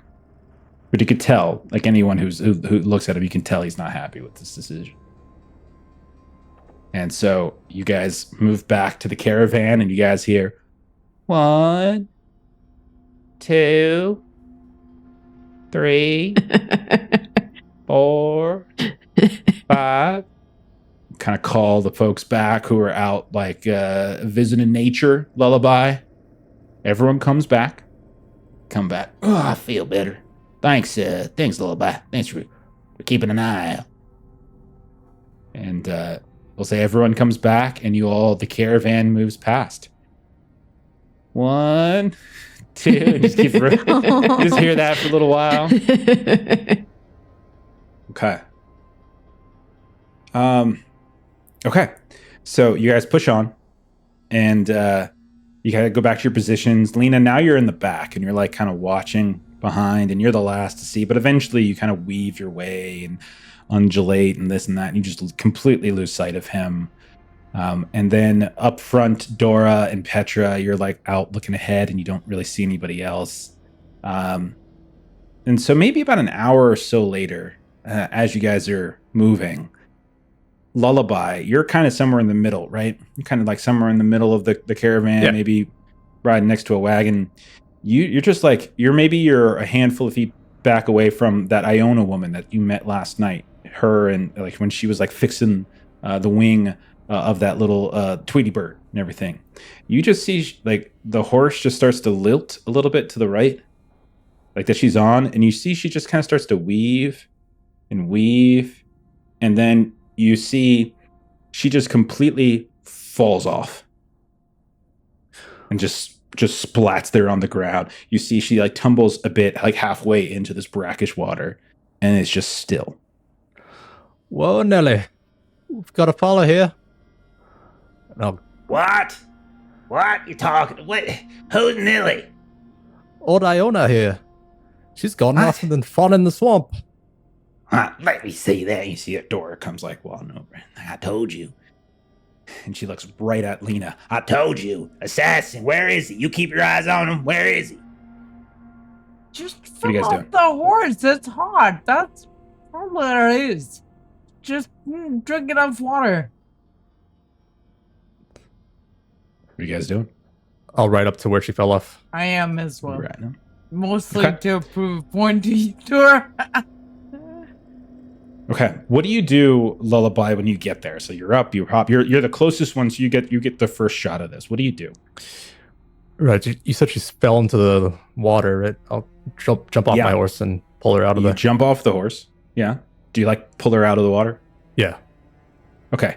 Very clearly, she has a broken neck. You can see her head is like completely gone to the side, head turned this way, and tongue lolling out of her mouth, eyes just falling back, and she's dead. Like no one, that's a clear broken neck. You don't need to be a doctor to notice this. Someone's killed Iona. Does Lena see this? You can come up moments later and you see Lullaby like kind of, pulling her out and like looking at the head, and the head is clearly utterly broken. Or the neck, I should say. Lena's gonna say to Lullaby, like, just so he don't say someone killed. Just say she fell off the horse. We'll figure this out, but don't say someone killed. Iona's dead. What? Waddles up. She fell off her horse pretty badly. Iona don't know fall off a horse. If there's anyone in this family that knows how to ride a horse, it's Iona. She breeds the damn thing. She don't fall off them. And what did you happened? see? No, something else happened. And she's like waddling up into light. What'd you see? Spirits, something. That fella back there cast some sort of spell. Come on, boy. Her horse drifted this direction, and she fell it off. And you can see the horse is fine. You can see the horse is just kind of standing there, maybe like nudging Iona's body a little bit.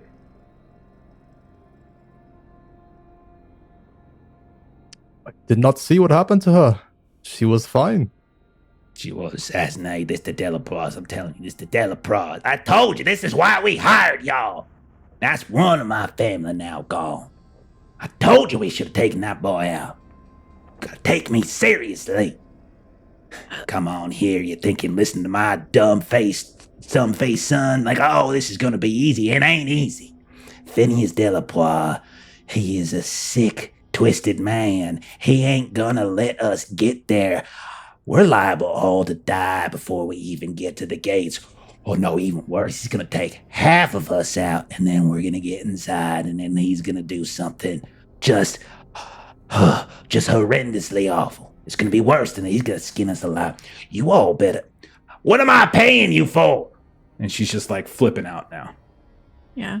Up front, Dora's gonna nudge Petra. Hey, something's going on in there. Can you go check it out? And she's gonna, on her horse, do like she's gonna check the perimeter of like our group and see if there's anyone within the family who's acting squirrely, who may be like an assassin planted amongst the family or something. Sure. Give me a test for that. Let's probably reckon. You tell me. Like I could see a case for like expression. I could see a case for skullduggery, maybe. I was hoping skullduggery. I'll take it. Okay, cool. So that's I think reckon though. Yeah.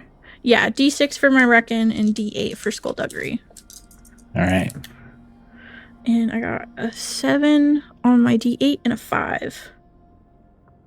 All right, 12? so 12. So that's Ooh. a success, and you've got the ace. What do you want to do with it? Do you want to sweeten the pot? Do you want to, or do you want to just leave it? Let's sweeten the pot if there is anything to sweeten. Okay. So you definitely see a crowd has started to form a little bit. Where some of the other Guthries and such, Avery Hollister, some folks have got like guns out and they're sort of pointing them randomly off into the swamp this way or that.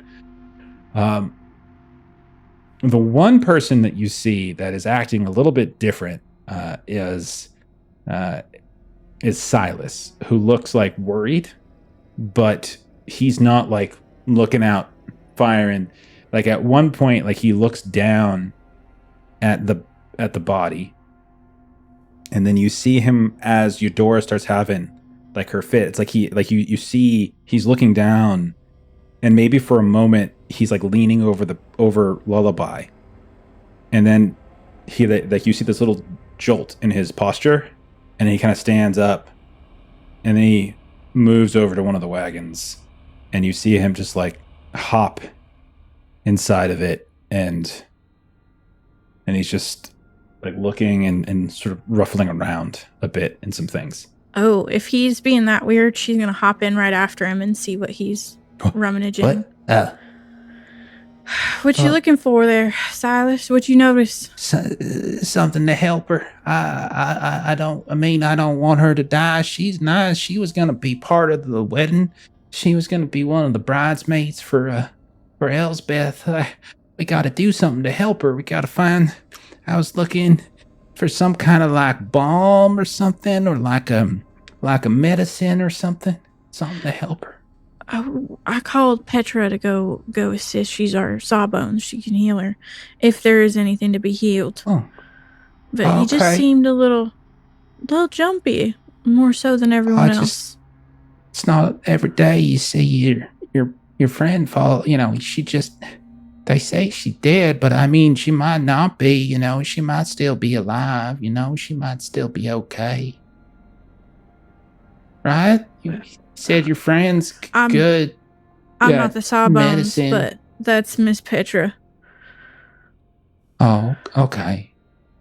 And she'll still linger there, like looking, trying to see exactly what he's digging into. There's all sorts of like things back. There's like crates. There's bags. There's stuff. It's hard to discern exactly what he's going through. But he stands there for a second. It's like this extraordinarily awkward moment where you're both just kind of standing there. I'm gonna go check on my mama.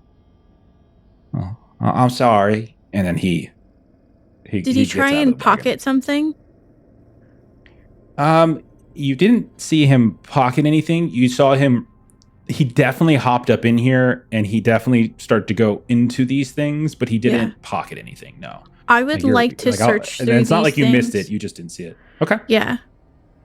Are you doing this in front of everybody? Because if you do it, he would very clearly see you doing it right now.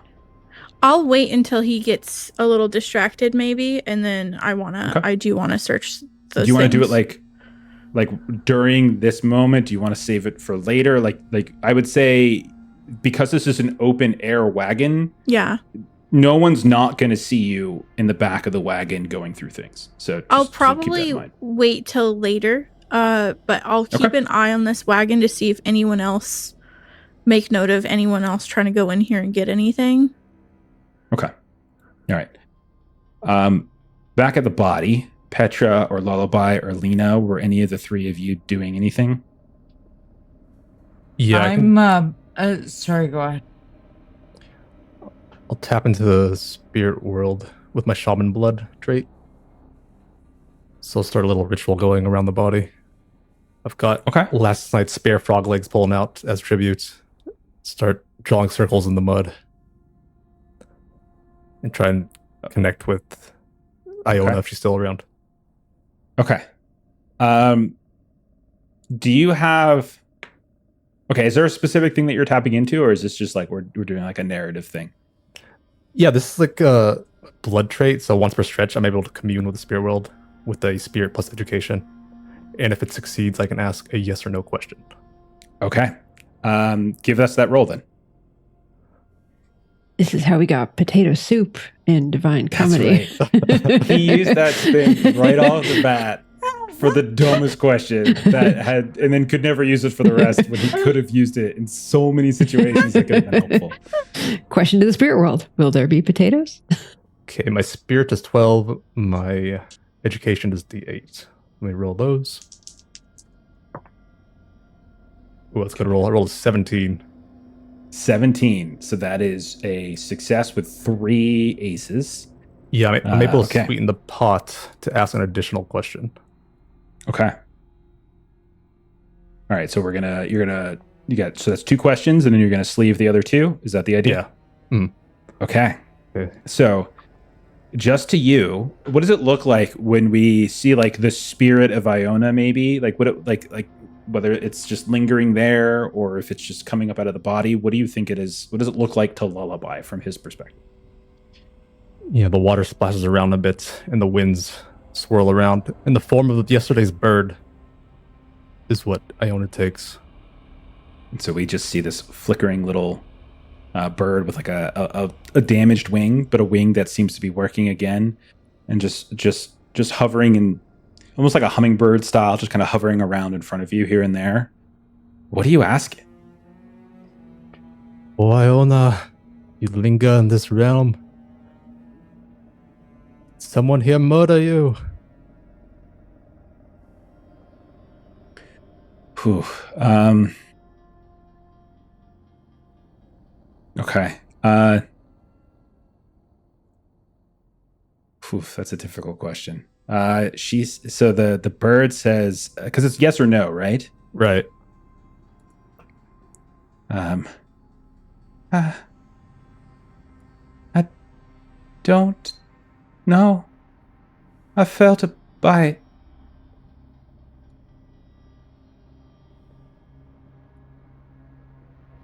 Okay. You get one more question.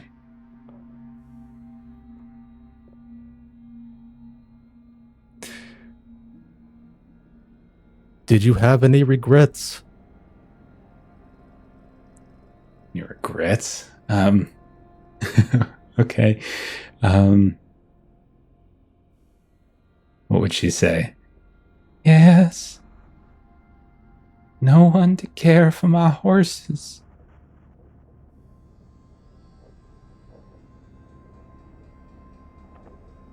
And then you Rest see, well, we will care for them. Thank you. And then the bird turns and flies out into the swamp. And obviously no one saw that. They might have heard Lullaby saying things, but the bird flies off. Okay. Do you do anything or say anything? I think those of you who have traveled with Lullaby, you would know at this point what he's doing. Like you've seen Lullaby do things like this before, so it's not probably alarming to you. Some of the Guthries are probably like, "What the hell is this boy doing? That boy is not right in the head. He probably got kicked by a mule or something."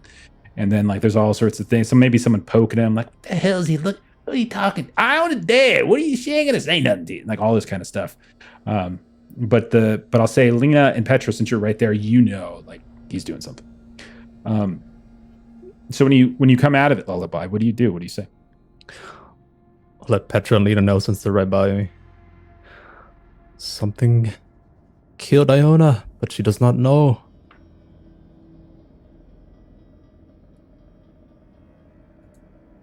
Do you mention the bite part of what she said? Oh, yeah. Okay. The info I got from her.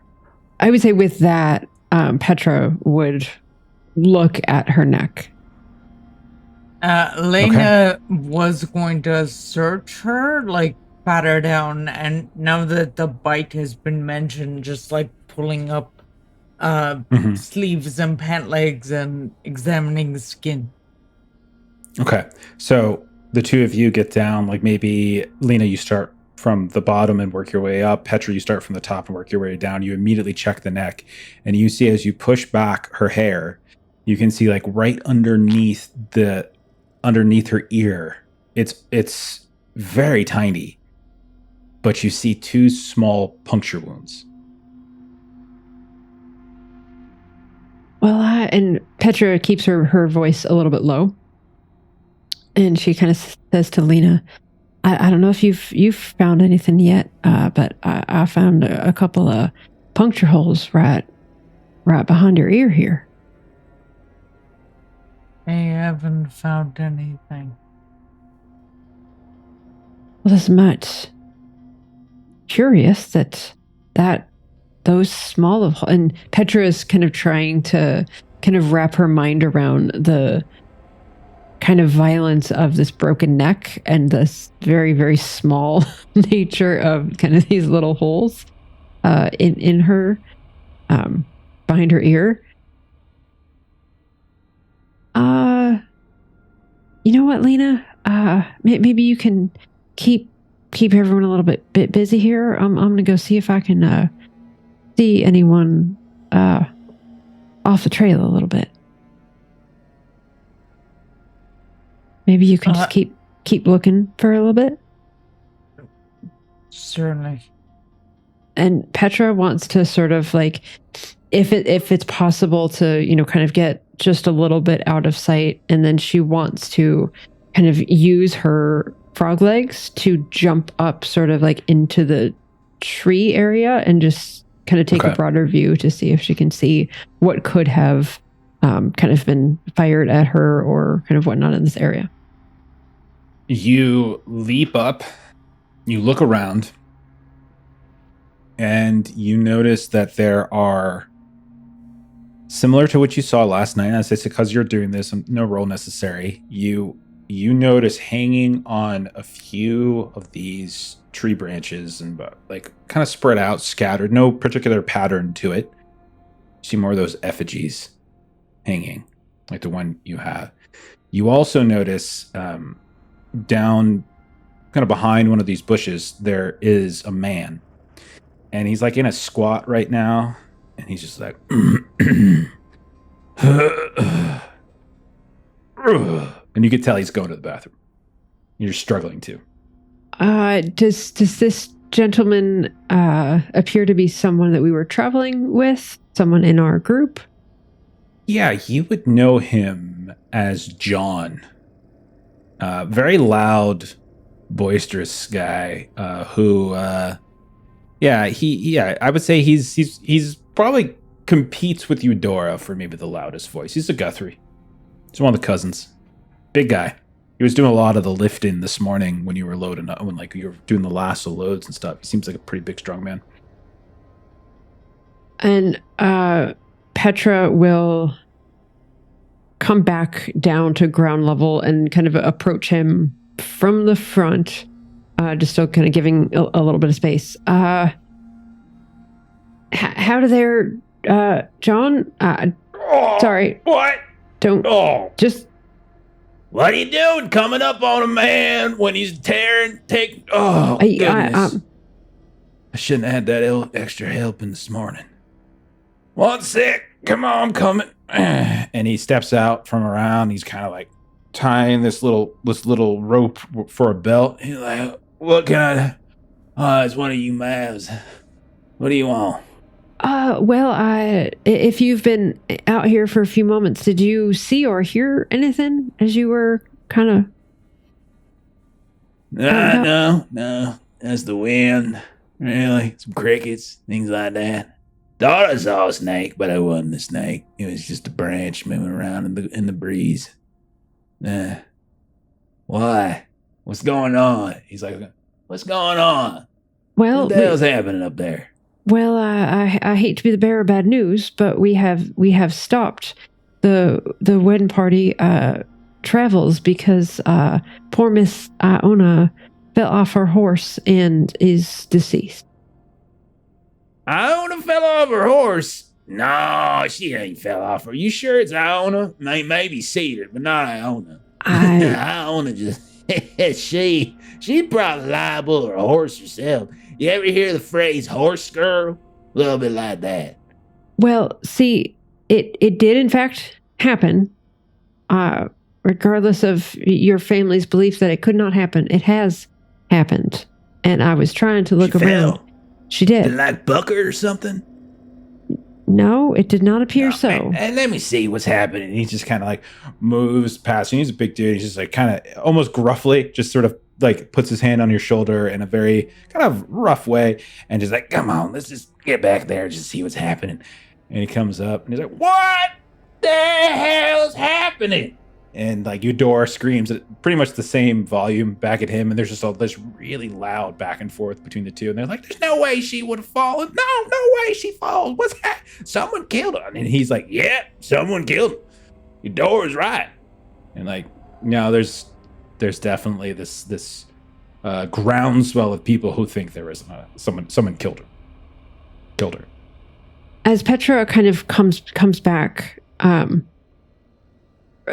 she'll go to Lullaby first. Lullaby, remember when we were out kind of walking the perimeter last night and I found that copper twine around a bunch of twigs and whatnot, that effigy? Yes, your friend. Well, I was just taking a hop around up there and I found like 3 more of them. You think the Weeping Tribe has killed Iona? I mean, I don't know how much up they are on the politics of things, but could they have some concerns about the joining of these 2 families if they don't like folks encroaching on their marshes and whatnot? They are an isolated folk. If they are trotting in their lands, they might be angry. I mean, they explain that, like, these aren't their lands, but maybe, I don't... Should we say anything to Eudora, or is she just going to yell at us and tell us that's why she hate us, and we should just keep our heads down? As long as she makes it to the party, you'll get our pay. There's only poor Iona that's lost her life. All right, I guess we're just saying that she broke her neck from the fall, and we'll just kind of leave it there? That is all we know for now. All right, I'll pass the word along to Dora and Lena, make sure that they... I mean, I don't even know what to keep a damn eye out for, but standing still is probably putting bullseyes on our backs. That is true. Let us get to the party as fast as we can. Okay. So I'll say that if is everyone done sort of searching around or poking? There was one thing that Lena wanted to do. I wonder if I might make a bushcraft or a wrangling check to see if the 2 puncture wounds are recognizable from any predator that Lena might know. Sure, yeah. Yeah, probably bushcraft, I think, because that's survival, basically, the way other games are. Because I think wrangle is more animal handling as opposed to, like, knowledge. So, I mean, I would say bushcraft, but if you want to make a case otherwise, that's fine. No, it's fun. Well, they're the same. Bushcraft and... Reckon? Maybe? Yeah, that's what I was thinking as well. Yeah, go for it. Reckon. So I have a 6 on bushcraft and 8 on reckon. So let's give that a roll.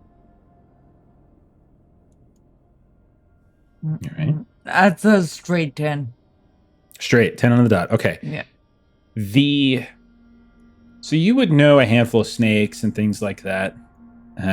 You would know maybe some spiders and such. You're not seeing the kind of trauma to the skin that you might see with a snake, because it would probably be more violent. And there's not a lot of reddening or discoloration that you would expect from like a spider or even like so if it is some kind of animal, it's not one that you would be familiar with. Like, it's not one that you would know of. It doesn't look like the 2 first things you think of are spider, snake. You can't think of a species that looks quite like that. Okay. So, when Petra and Lullaby come over, I think Lena just sort of, she has been looking at her neck and will look up at them and say, "It's an animal. It's not any animal that I can think of."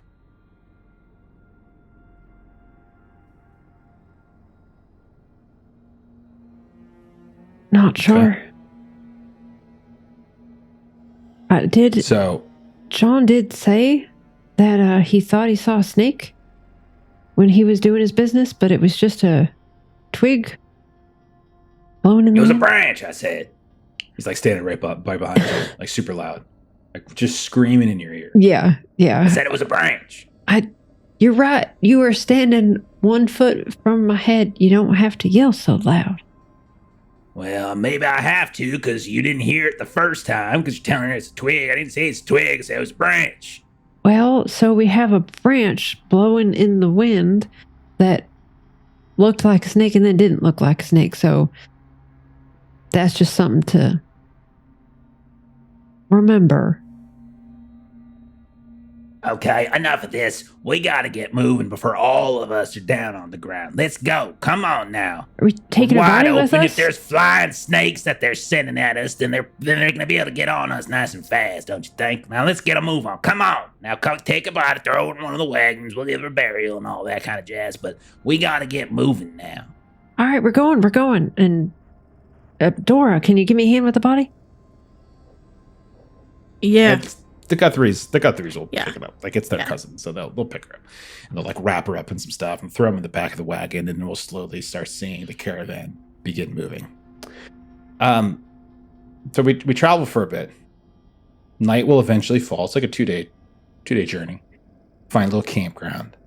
Dora, you had mentioned trying later Yes. to sneak around. So let's go ahead and resolve that now.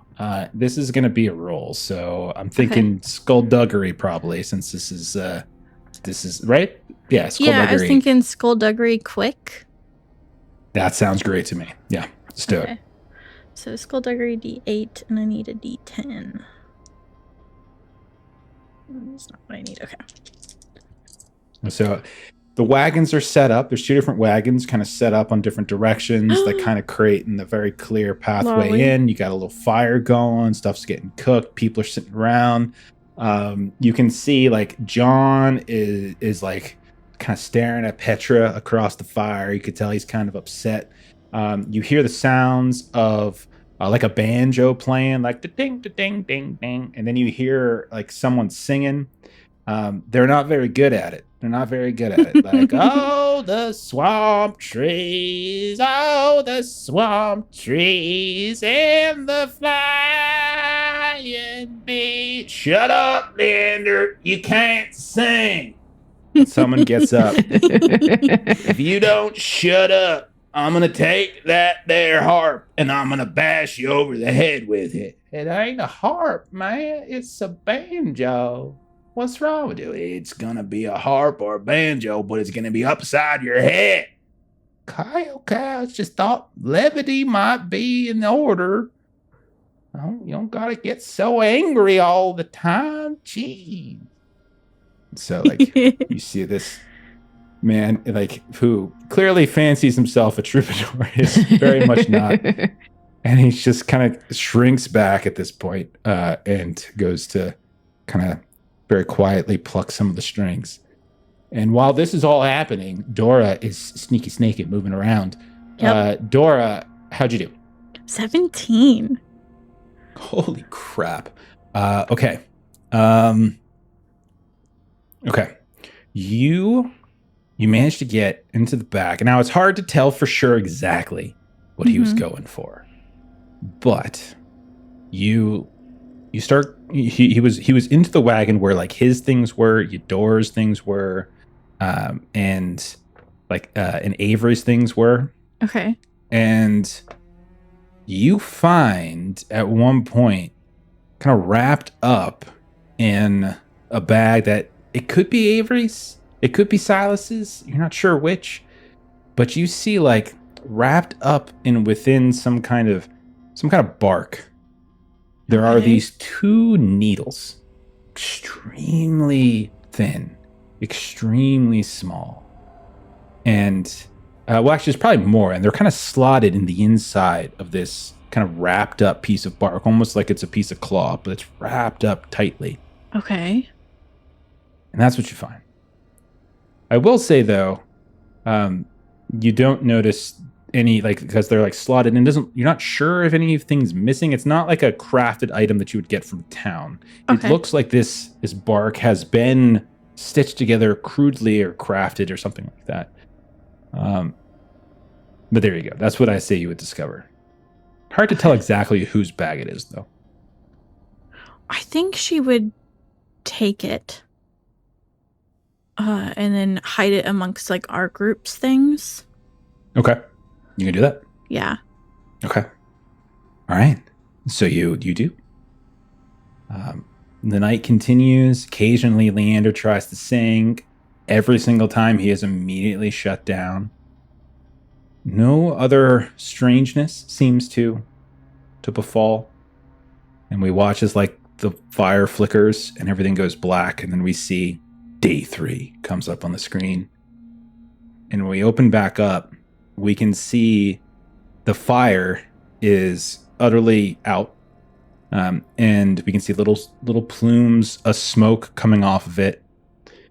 And off maybe about 15 feet away, we can see, like on the other side of where a handful of folks were singing, we can see there's Leander, this like slender looking man. He's got like the banjo strapped to his back. And we can see that big old dude, John. They're kind of standing in. Now, what the hell you think that is? I didn't see that before. And they're both staring down at the ground that was in this flattened camp area. I don't know what it is. I've never seen it either. And they're both just looking. You guys do anything? Petra will quietly come up to the side of not John. She's going to go give her ears a break from his voice and go to the other side of Leander. And just kind of join them, arms crossed, looking down at whatever they're looking at. And you look down and you can see it, like there's relatively solid earth, and you see like puncturing up from below. There is some kind, it's not a branch, but it's like a sprout coming up out. And then you see peeling out and away from that central sprout are like a dozen or more of these vines that just seems to untangle and kind of spread in all these different directions. And they're just standing a couple feet from it and like, yeah, you think I can eat that thing? Maybe it's like a carrot or turnip or something. If we yank it up, there might be something tasty underneath. What do you think? I don't know that we should be the smartest be thing you've ever said. Something like that just came up in the time that we've been here.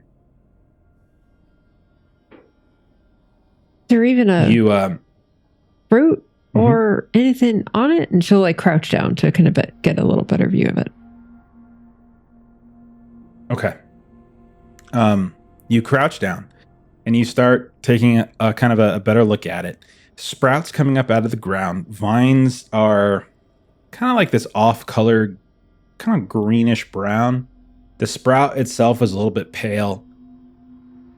As you kneel down, it almost looks like it recoils for a second, but it's just the gust of like this like tiny little gust of wind as you like kneel down, and you see it blow it away. And it's right like moments after the breeze from you squatting dissipates, there is this heavy gust of wind coming from the swamp. And you see like all of the vines just lift up into the air. And it's maybe 3-4 feet. And they just lift up, and all of you are just kind of getting bombarded by this bit of wind for a second. And you see they just start to twine and rattle around, and all of the vines begin to spin together and kind of create these thicker more fibrous lines, as opposed to it being like a dozen or more of these tiny vines that are all like knotted and nested together. And you see they move around, and then you hear like they're smacking against each other. Then the wind dies down, and it falls limply to the ground. What the hell was that? I don't know what it is. And then moments later, you hear the same rhythm. This like drumming rhythm from somewhere out in the direction of where the wind just came. Lena, Dora, Lullaby. Lena's healing it over and pulling out her gun in the meanwhile. Dora walks up and she's like scratching her belly because she just woke up and she's like yawning and stretching. What? You hear that? Lena's got the red of it that way. And Lena does look incredibly worried. Is it fair to say that, like, we shared the information that we got individually that first night? Unless you guys I'm wondering say if otherwise. Lena knows about the setting up camps and the weeping folk not being filled about fires where there are not to be. I mean, Petra definitely coming back with the effigy that first night, like definitely would have like showed everyone that for sure. Okay. And yeah. So I think Lena will say to but didn't we set up camp where we shouldn't have? I think maybe the Weeping Folks' range has changed. And Dora will actually take the time to kind of look around to see if we find any more effigies hanging in the trees near to where we camped. You don't necessarily, but then you kind of hear the sounds of like kind of arguing over by like one of the wagons, and you look over and you can see like Avery and Silas are kind of getting into it a little bit, kind of quietly. It's like one of those, like, they're talking loudly and animatedly, but they're trying to keep their voices down a little bit. And you can see that Avery has this bag, and he's just like saying something. And it's the bag that you were searching in the night before. And it's at that point, what catches your attention is that you hear once more from somewhere in the swamps the sounds of this drumming, the exact rhythm as that plant on the ground that got up and was gusted for a moment. Where's Eudora? And Dora will start calling out, everybody start packing up. Let's go. It's time to get on the road. There we go. I agree with that. Let's go. Shakey, shaky. Let's go. Calls out, and everyone just suddenly gets up and starts moving. You guys doing anything in particular? Dora's kind of on high alert, so she's going to spend her time, again, as we travel on her horse, she's going to be circling the group to just kind of make sure everyone's okay and that we don't notice anything weird, while also kind of, she tells, like, the group how Avery and Silas has been kind of weird, and so also kind of keep an eye on them as she just circles once we get on the road. Okay, fair enough. Anybody else doing anything of note that they want to call out? Let's harvest some of those vines and whatnots that were growing. Just collect a bit of that.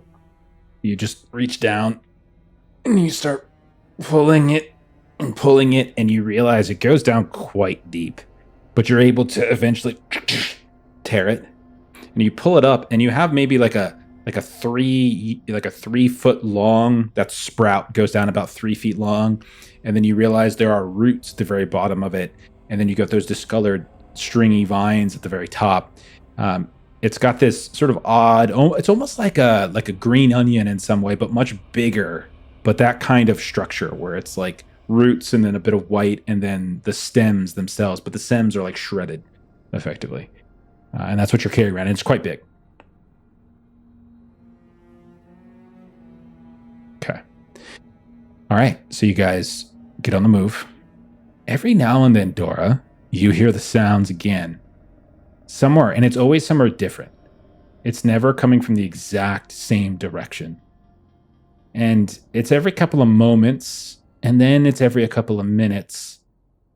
And then maybe it's like an hour since the last time you heard it. And then you hear it one more time. And then you don't hear it again for a bit. And then you hear the sounds of Eudora calling out. Where the heck is John? John! And everyone like quiets down for a second because you should be able to hear John from the other side of the swamp. He's so fucking loud, right? He's just ridiculously loud. John? Anyone see John? John? And so she's like moving about. Other people are calling out John's name. And you realize as you look around, John is not amongst the caravan. Did he maybe stop to... you think he stopped to take a shit again? Probably.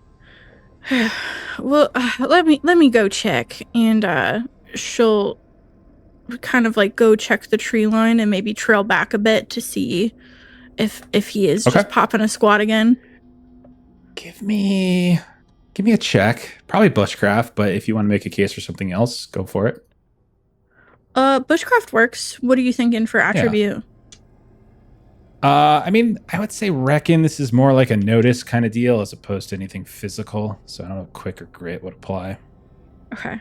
All right. So I'm rolling 2d6s. Yeah. Would I have gotten aces from my 17? You would have. You would have gotten 3, assuming you didn't. Because you didn't say you spent them for anything. No, I didn't. So I sleeved them. Okay. You got your 3. Remember, you can have a max of 4 up your sleeve at any one time. Okay. And you can also cash in 4 to up your weird die, to raise your weird die. Exactly. Nice. Exactly. Okay. I got a 6, 7, 8, 9, 10. Okay. 10 is a success. You go back, you look at for any section where he might be. This is a very watery area, like very brackish swamp. This is not the type of place where you want to pull off and actually do your business. There's like you've been trudging through mud and thick brackish water. Mm-hmm. And then you see something hanging from a tree about a half mile back from the caravan. And you look up for a second and you think almost for a moment, it almost looks like a giant bat like hanging underneath a branch, and then you realize it's not that, and it's dripping, and you can see there's something dripping from it, and like a breeze, and you see it, the breeze comes through, and you see it shift and move, and kind of accordion almost a little bit, but it's massive, and then you realize what's dripping as you get a little closer is this red blood, and you see a body hanging from the tree. Oh, and as a leech, I think Dora is especially sensitive to thirsty. Kind of smelling blood. And so she'll get up closer and check and see who this is.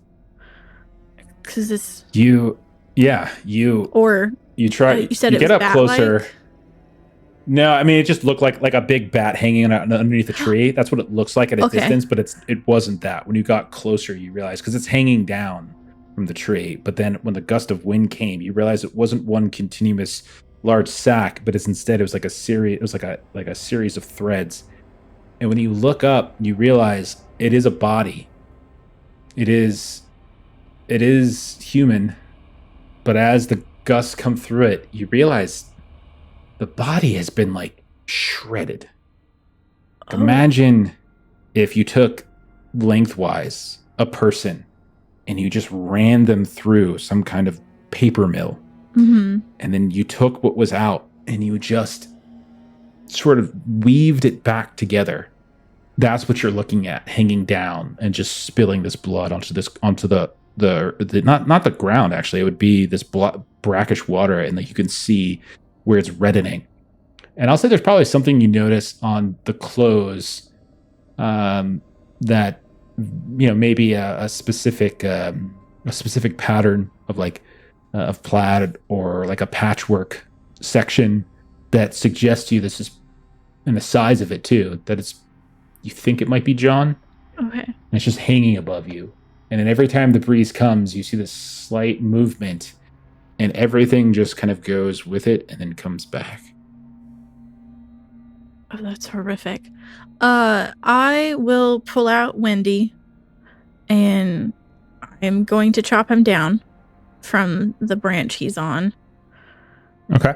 Maybe I'll chop the branch itself down and then have that to pull behind me to kind of take him back. With being on top of your horse, you could probably reach up and just have it down. Yeah. And then is there anything else nearby, like to identify like who did this to him? Was this self-inflicted? It is most certainly not self-inflicted. I don't think it could be, but as the big bough of the branch falls down, and like it plunges and splashes into the water, and it comes back up for a moment, you can see the body again. It just sort of unfurls and kind of goes in different. Think of like a mop head, and that's essentially what his body is right now. Where his head is intact, but the rest of his body, clinging to his neck, is just the strands of a mop.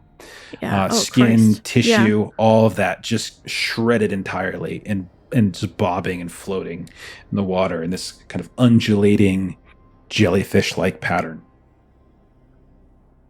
Okay, gross. Yeah, she'll bring that back.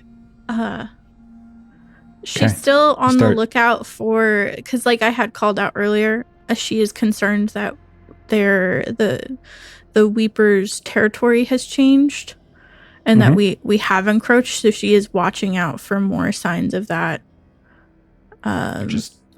You would hear maybe the large branch, the back of your horse, like you kind of run a line. And I kind of like twirl him up on the branch that he's on, so he's not super dragging behind, Like a fork getting spaghetti. Yeah, like spaghetti, exactly. Oh my gosh, what a visual. Okay. And so I had a merce once, now I have a spaghetti man. Very true.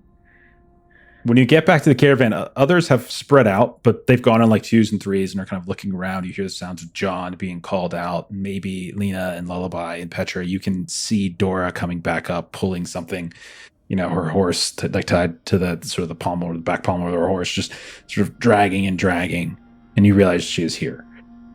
She has this thing. Yeah. What do you guys do? I won't totally approach the caravan just yet, but I'll call out for, Petra, Lena, Lullaby, and Miss Eudora. And kind of hang out behind so that like I'm not showing everyone in the family this horrific scene. Okay. So you call Eudora, you said? Is that right? Yeah. All right, so the rest of the Mavericks and then Eudora, will say the 5 of you are a little bit away from the caravan, and you're standing over top.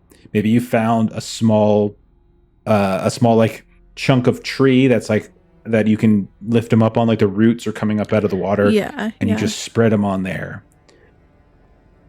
What in the 7 hells is that? She looks up at you. What the hell is that? This is John. Is this something that you think the Delapois? Yes, indeed. This is exactly what they would do. This is exactly what Phineas would do. Ain't the first time that they've tortured one of us, one of my kin. They hung my grandpappy once for not doing his job, so they said, and they cut his stomach up so everything fell out into the water. This is exactly like that. I told y'all they're coming for us. Yeah. We just need to have a... I think it looked like maybe he swung out to go go to the bathroom, and we had continued, and he got separated. So nobody should be going out alone. If they have to separate, we should be notified so one of us can be around with them nearby. You know what we need? We need vengeance is what we need. Don't tell Avery I propose this, because he has a sensitivity to him. And he'll probably just say we should just turn back and just call off the engagement. No, that's what Phineas wants us to do. So here's what we're gonna do. We're gonna proceed. We're gonna head up into Pemberley. And then you all are gonna help me kill him. Double the pay. If he has the capabilities to be doing this to folk, and Dora just clucks her tongue and shakes her head in disgust. Let's just take things one thing at a time and actually arrive there with... And Petra's looking at this body like she's a sawbones and she's used to things, but this is a bit much. Let's just focus on arriving alive. It's that doctor he's got. He's got this scientist on his payroll, you see. Does all sorts of fancy gadgets and gizmos. Apparently it makes his mining more efficient. Who's this scientist? Dr. Swain, they say. I never met him myself, but I hear he's a shrewd one. Probably made some kind of contraption for this. How could we have been here? How could he possibly have a contraption that could do that to a man's body and we did not hear it? Well, we were hearing something. What was that weird drumming That's noise? right. We did hear something. That's right.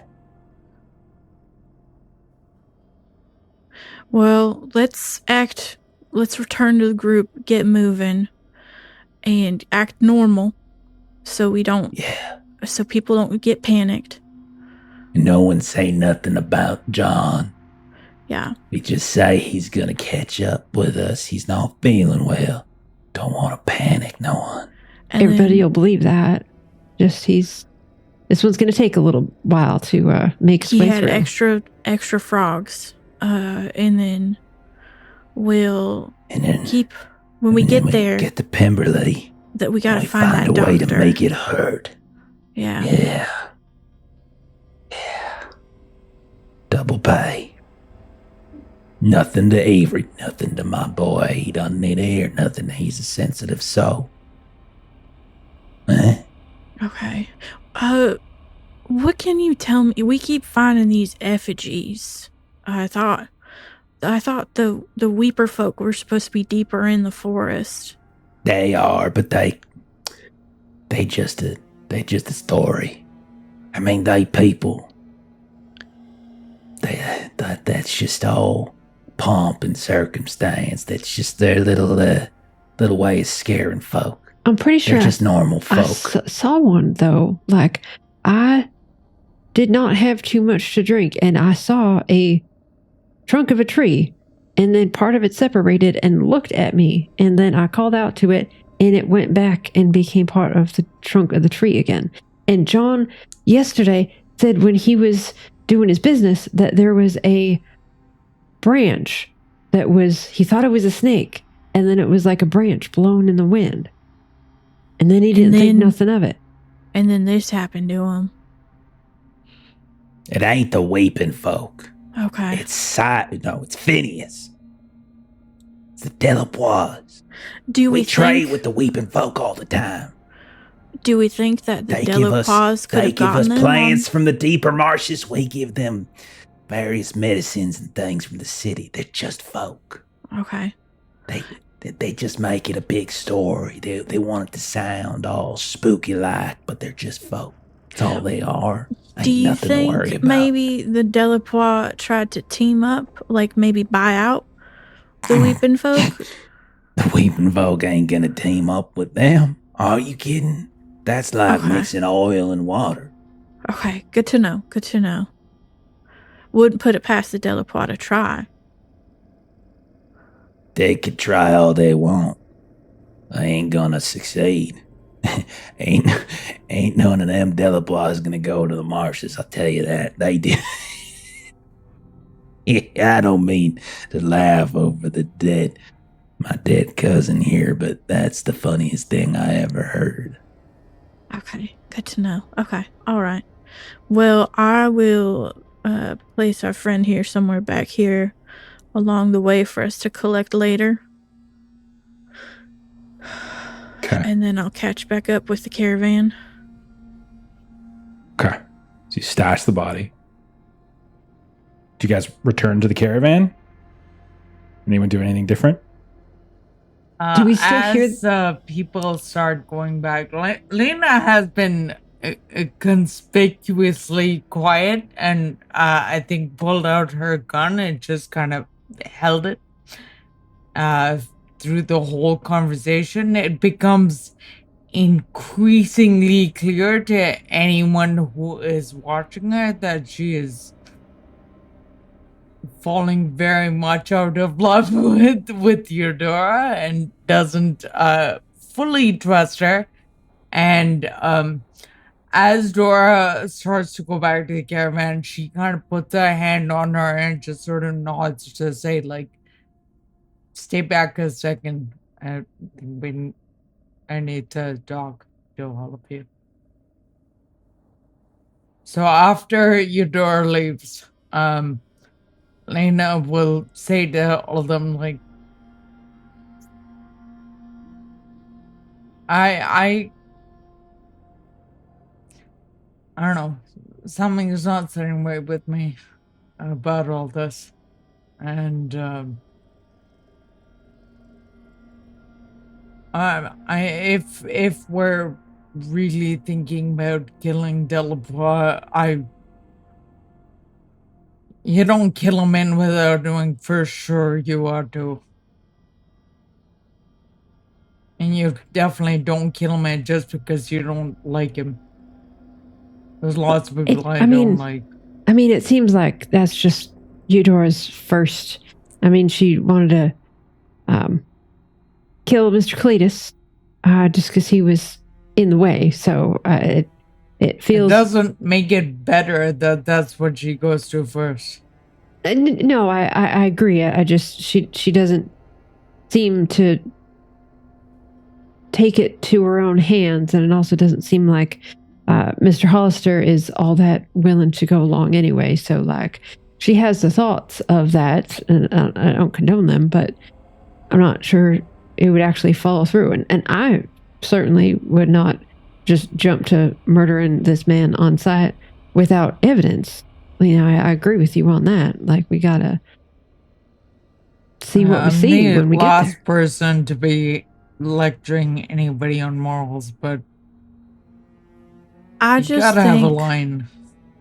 We just need to be able to get there and see the lay of the land. I agree. Obviously, I don't think she's blameless in all this, is all I'm getting at. I don't think she would have killed her kin, personally. I don't think she would have either, but I don't think she's putting them in... I think she's putting them in positions to get killed. And I think she's involved in more ways than she's letting on. I just think, I don't know about that, but I see that she hates the Delapois more than anything. And I haven't met them, and I can't verify, but there is a good chance if what she's saying is true, then they hate them the Gunthries just as much as the Gunthries hate them. And it just seems very... a story once of two young lovers of warring families that I read at some penny book or something, and it's given that kind of vibe. I mean, I will say, and you know me, I'm more for the healing than the murdering, but there's someone or something out there that can do that to a body, and that does need to be addressed. I don't know if it's going to be vengeance or what exactly, but whatever person or thing has that capability needs to not be in this here realm any longer with us. Okay, well, I'm hearing that creepy fucking drumming shit again, so I'm getting back with the group. You can stay here, but if you also turn into spaghetti, I think we should move. I think I think that's an excellent idea. I just think that while we're keeping an eye on Avery and Silas, we should expand that. But maybe we go and talk to Avery. I think she's waving off the weepers too quickly. We've seen too much shit that adds up to that. I agree. Something's calling to us, and I don't know if we want to answer, but it seems like we'll have to. Petra once... I think I've been hearing... Hang on. You guys have been hearing the drums going off with increasing frequency, getting closer and closer to you guys. Yeah. As you're talking. And Dora at that will kind of be like, all right, y'all, let's get, and then she will... kind of rush you guys to go first. So she's kind of looking behind her, following up to the group.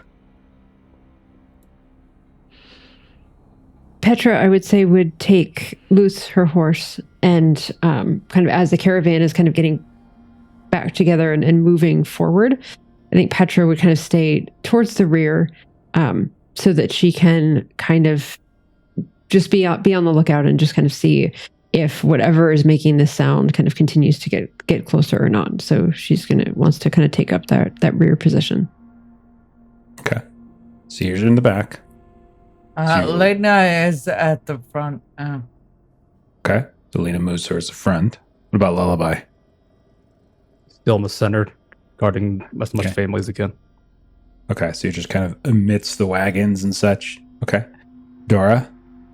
Once we're back with the caravan, Dora will resume doing her circle of the caravan.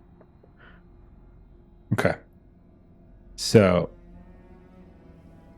when you say doing a circle, I'm trying to understand what it looks like as the caravan's moving. So you're just trying to go up towards the back and down towards or up towards the front, down towards the back. You're just constantly going in circle, like you're doing like extra laps. Because it's hard to raid. So like if you're doing like extra pacing, because the caravan's moving now. It will be more so like if the caravan's seriously moving, it'll be sort of like she'll be up at the front and then she'll kind of walk in amongst the caravan to the back, like, or hang out or slow down so she drops behind, and then she'll again move up to the front as she's just kind of watching everybody. So you're everywhere is what you're telling me. I'm kind of like starting and stopping. Does that make sense? Everybody else picked a spot, Ashley. Fine, I'll take a spot. Like, I'm going to be everywhere. I'm screwed. You're fine. No, I get it. I get what you're doing. You're not in one space. And again, all of this is overtime. Okay.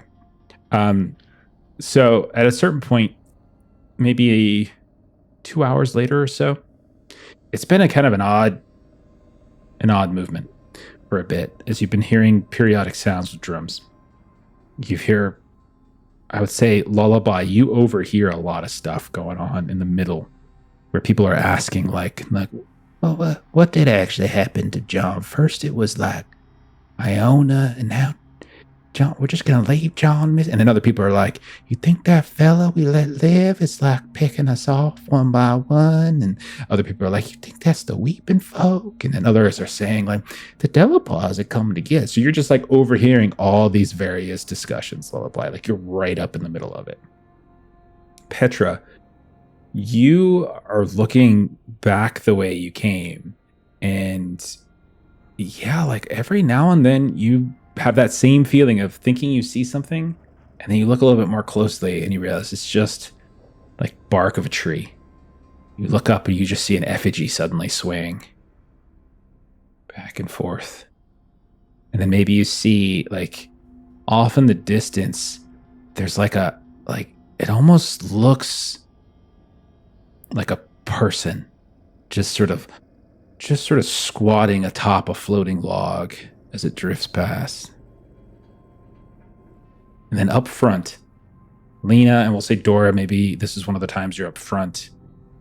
You see up ahead as the ground becomes a little bit more muddy and less watery. You see a series of figures flanking either side of your path. Like you would literally have to move the entire caravan through them. And they're just maybe a half dozen or so of them on either side. And when you look a little bit more closely, they just look like these big heaping figures. And there's like reeds and cloth and stuff kind of falling down from them, vines. And you see they almost look like heads and like these masks or something like that. And they look like tree bark. And coming out from them in this way and that from the head, you see branches like antlers. And some of them are tilted, like they're looking back in your direction as the wagon is coming. And then you'll see one of them is like leaning back, almost like looking over the shoulder of a different one. And then another one you'll see like a big mound, but then the head is sort of down low and like looking up almost from the ground. All of them facing the caravan. What do you do? Who's like near us? Like Avery, Silas? Avery is usually up front. Yeah. Silas is usually in the middle. So I would say Lullaby probably sees Okay. Silas the most, Eudora as well. But Avery is usually of the known people. He's one of the ones up front. Avery, what the hell is that? I don't know what it is, but I definitely do not like it. Eudora told us we don't need to worry about them weeping folk, but we've been finding so many of their effigies around, and now we see this. That ain't entirely true. Keeping folk. Normally you leave them alone and they leave you alone, but maybe someone didn't leave them alone. And they mad now. And he just says this with like this really quiet lilt as he's just like peering and looking. Are we going deeper into their territory that you know of? We've been seeing more and more effigies. Does that No, mean this we're ain't. going deeper? We're going the right way. You squint between the trees, you can see the ridge up there. And if you do, and you look up, you can see like the slope, like this rocky slope begin a couple miles up ahead to the west, right? And so you definitely see what looks like a mountain on the horizon, like you're heading in that direction, right? No, we ain't going deeper. I would have known if we were. But I don't like the look of that. Yeah, I don't either. And then suddenly you see his horse collapses. He's like, ah! And he falls off of it screaming. Lullaby, back by you, you see what looks like that banjo player who is like, he was like riding along on one of these horses, these kind of squat horses. He's pulling behind him what looks like Iona's horse. You see Iona's horse just fall down to the ground, just flops down. And then the banjo one's lyrics like, what the hell is that? What? Come on, what the hell? And then he looks over at you, Lullaby. You're probably the closest. Like, what the hell? Did the spirits like kill this horse or something? Come on, boy. Come on. You doing, Lullaby? Hold on. What is going on? I'll jump off, check on the horse. You jump off. You notice that the horse has about a dozen small needles that, if you weren't kneeling down and looking, you didn't until you got until your face got 3 feet within where the horse is. You wouldn't have seen them, but they are sticking out of various places along the neck of the horse. The horse doesn't look dead, but their eyes are like their lids are open. The body is just there.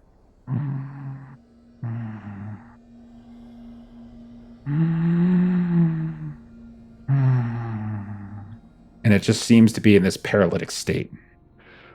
Take cover. We might be under attack. You call that out, and Petra, you hear something like, we might be under attack, and we'll say you're in the back with a fairly scholarly person, like they've been talking to you maybe along the way, because you're relatively bright, right? Like you got, yeah. And so Cedar is the one that you've been talking to, and they look over towards you. Did they just say we're under attack? What? And then you see like their horse just rears up, and she goes flying back and stumbles down the side of this like raised ground you're on, and splashes down into the water. And you see the horse just collapses and starts to slide down that same slope, almost like it's gonna collapse onto where Cedar has just fallen. Cedar, and Petra will get off loose and run down. Cedar, and she'll try to pull her to the side so that if the horse goes down, the horse will slide past her. And I'll say, you can do this. I think you can race down fast enough. And the horse is slowly moving down into the water, like just slow decline. And the horse, like you look at its head is just the eyes wide, and it goes past you as you just watch it slide down and come to a stop in the water. You're not sure if it's like partially submerged, but its head's still sticking up. And so you're like, what just happened? I don't know. It just bugged me. I don't understand. If you're all right, let me take a closer look at it. She wants to. So you move down, and you look, and you see, much like Lullaby just saw, there are like a dozen tiny needles that seem to be cascading down the neck of this horse. That is, as far as you can tell, and you're good at this, is alive. Just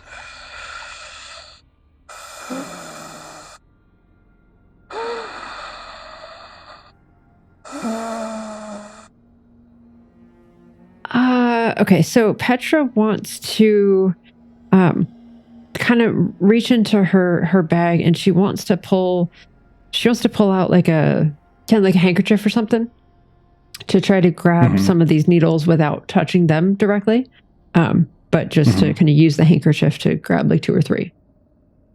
Okay, so you reach down, you grab a couple. Up towards the front, you can see Eudora has now come up. What the hell's happened? Avery! And Avery's like getting up, and you can see the horse didn't roll on top of him, but nearly did. And he's just like scrambling away as this giant horse now is laying in front of him. Lena, you're there. Dora, you're there. And you can see she's still, so I'll say Eudora is still up there on her horse. Actually, no, I think she walked up. She probably walked up because she's got her big walking stick, and she's like races up. She's like, oh, what happened? And she's kneeling down, trying to help him up. What are the two of you doing, Dora and Lena? Lena had dismounted and was trying to help him up. Okay, so you dismount, and you're trying to help him up a little bit. What about you, Dora? Dora's looking at this horse to see what happened and why it fell. You're looking down at it, and much like Lullaby and Petra, as you lean closer, you start to see some slight discolorations. And you see this, like a dozen needles sticking out. Avery? They almost look like hair. Like that's how thin they are. and they're so finely placed. Are they similar to the needles that I found in that like wooden thing? These are much smaller and finer, but you can definitely I would say they look like they're maybe made from the same material, but these are even smaller and finer. Yeah. Because I saw Avery yelling at Silas while holding the sack with the other needles, I'm gonna pull these to his attention. Avery, what are these? What? And those are the ones from his sack? No, the ones in the horse. What? Oh no. Oh no. And just as he says that, Lena, you're helping him up. Your horse rears back and collapses down, and you all hear the sounds of drumming, and then not the mounds in front of you, but all of these different places along the sides, their heads coming up out of the water, one of them coming down from the tree. You see these figures begin to descend upon the caravan itself. They for a moment, they look like they're moving, like it's just bushes that are moving, trees that are moving, branches that are moving. But then as they start to climb on top of the muddy terrain that you've been moving up on in the path, you recognize what looks like a whirl of bark as a mass, these strange, like twisting vines that pull away from it, almost like a mane of hair, and each of them carrying what looks like needles in one hand and a long, kind of a long fluted piece of stick. And one of them is aiming directly at you, Lena. And that's where we're going to go ahead and end for our first session. And we'll pick up on that next time. Oh my gosh. This is combat. It may take a little time. And we're at 3 hours already, so we should probably not. So nice. Cool. Oh my gosh. This art. Yeah. Such cool art for the effigy and like George is awesome. Oh my god. George Salas, does all the art for Huckleberry. It's just, phenomenal. Just absolutely. I was like so excited with because I wrote this one. I think I mentioned this, but I wrote this one. And so Steve was sending me some stuff every now and then. I was just like, oh my God. Yeah, that's exactly. There's something later I want to show you, but not yet. That is just so good. Yep. Nailed it. That's it. Yep. That's nightmares. Okay. So anyhow, there we go. That's the first session. So good. Good job, everybody. So good. Oh, wow. Good freaking job. All right. So we'll pick up on that next week. I thought this was going to be a 2-parter. Maybe it'll be a 3-parter. We'll see. It might end up being a 3-parter. We'll see how it goes. The schedule's open. Well, I'm going to die at the start of the next session, so that might truncate things. Classic Maitre. Always dying at the start of sessions. And just sits around. All right. Sorry, guys. Between that one and the effigy, I'm just like so happy. They're so awesome. Yeah, I'm just scanning through so it. Good. Great location. So good. Great poke. Okay.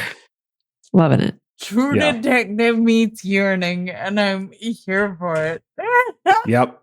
There's a love story here. The base of it, right? Yeah. Okay. Yearning. So let's do a couple. Shout outs. And then we'll get on out of here. Maitre, why don't you tell everybody where we can find you? You do stuff on the internet, right? Sometimes I do stuff on my Dave Plays Games on YouTube, where I make system agnostic or multi-system development content that centers the GM and placements. Fan-freaking-tastic. As for us, well, before I talk about streaming schedule, let's just plug Huckleberry again, because if you haven't gone over to BackerKit and supported Huckleberry up there, you should do it right now, because there's all sorts of awesome goodies. It's not just the game itself, but yes, you can get an awesome copy of the full rules. This is like an OG original, like early rules that I got a nice copy of. Melissa's got a copy as well, but you get like the full rules, polish, all sorts of art, tons of new pages, tons of new systems. You can get it right. You can get up there right now and support it right now. PDF is also available too. And then there's all sorts of other goodies, new dice trays, the war bag where you can put all your stuff in it, and then a bunch of different adventures, scenarios, bounties, things like that, just like the one we're playing right now. So you should definitely go check that out. In terms of our streaming schedule, next up, maybe Monday, we might be doing Somewhere in Danger. I got to see who's around. I don't know if we have enough players. There's a couple people are out of town next week, but we'll see if we can put something together. Tuesday, we've got some Hardwired Island. It is our cyberpunk millennial game that Kipser runs for us. Next Thursday, I think, is going to be the victim of people being out of town. So I'm not sure if we have anything next Thursday. And next Friday, we're looking at probably doing some Conan. And then we'll be back on Saturday next week with more of this. And so that's where we're at. So thank you to everyone who's hanging out. Thank you for those of you that were in the chat. Hopefully, I know there's some giveaways that were going on. Stephen was doing them. And I hope you enjoyed it. And I hope you'll go over and check out Huckleberry on BackerKit. But that's it for us. We'll probably raid someone here in a second. So we'll see y'all later. Bye-bye. See ya.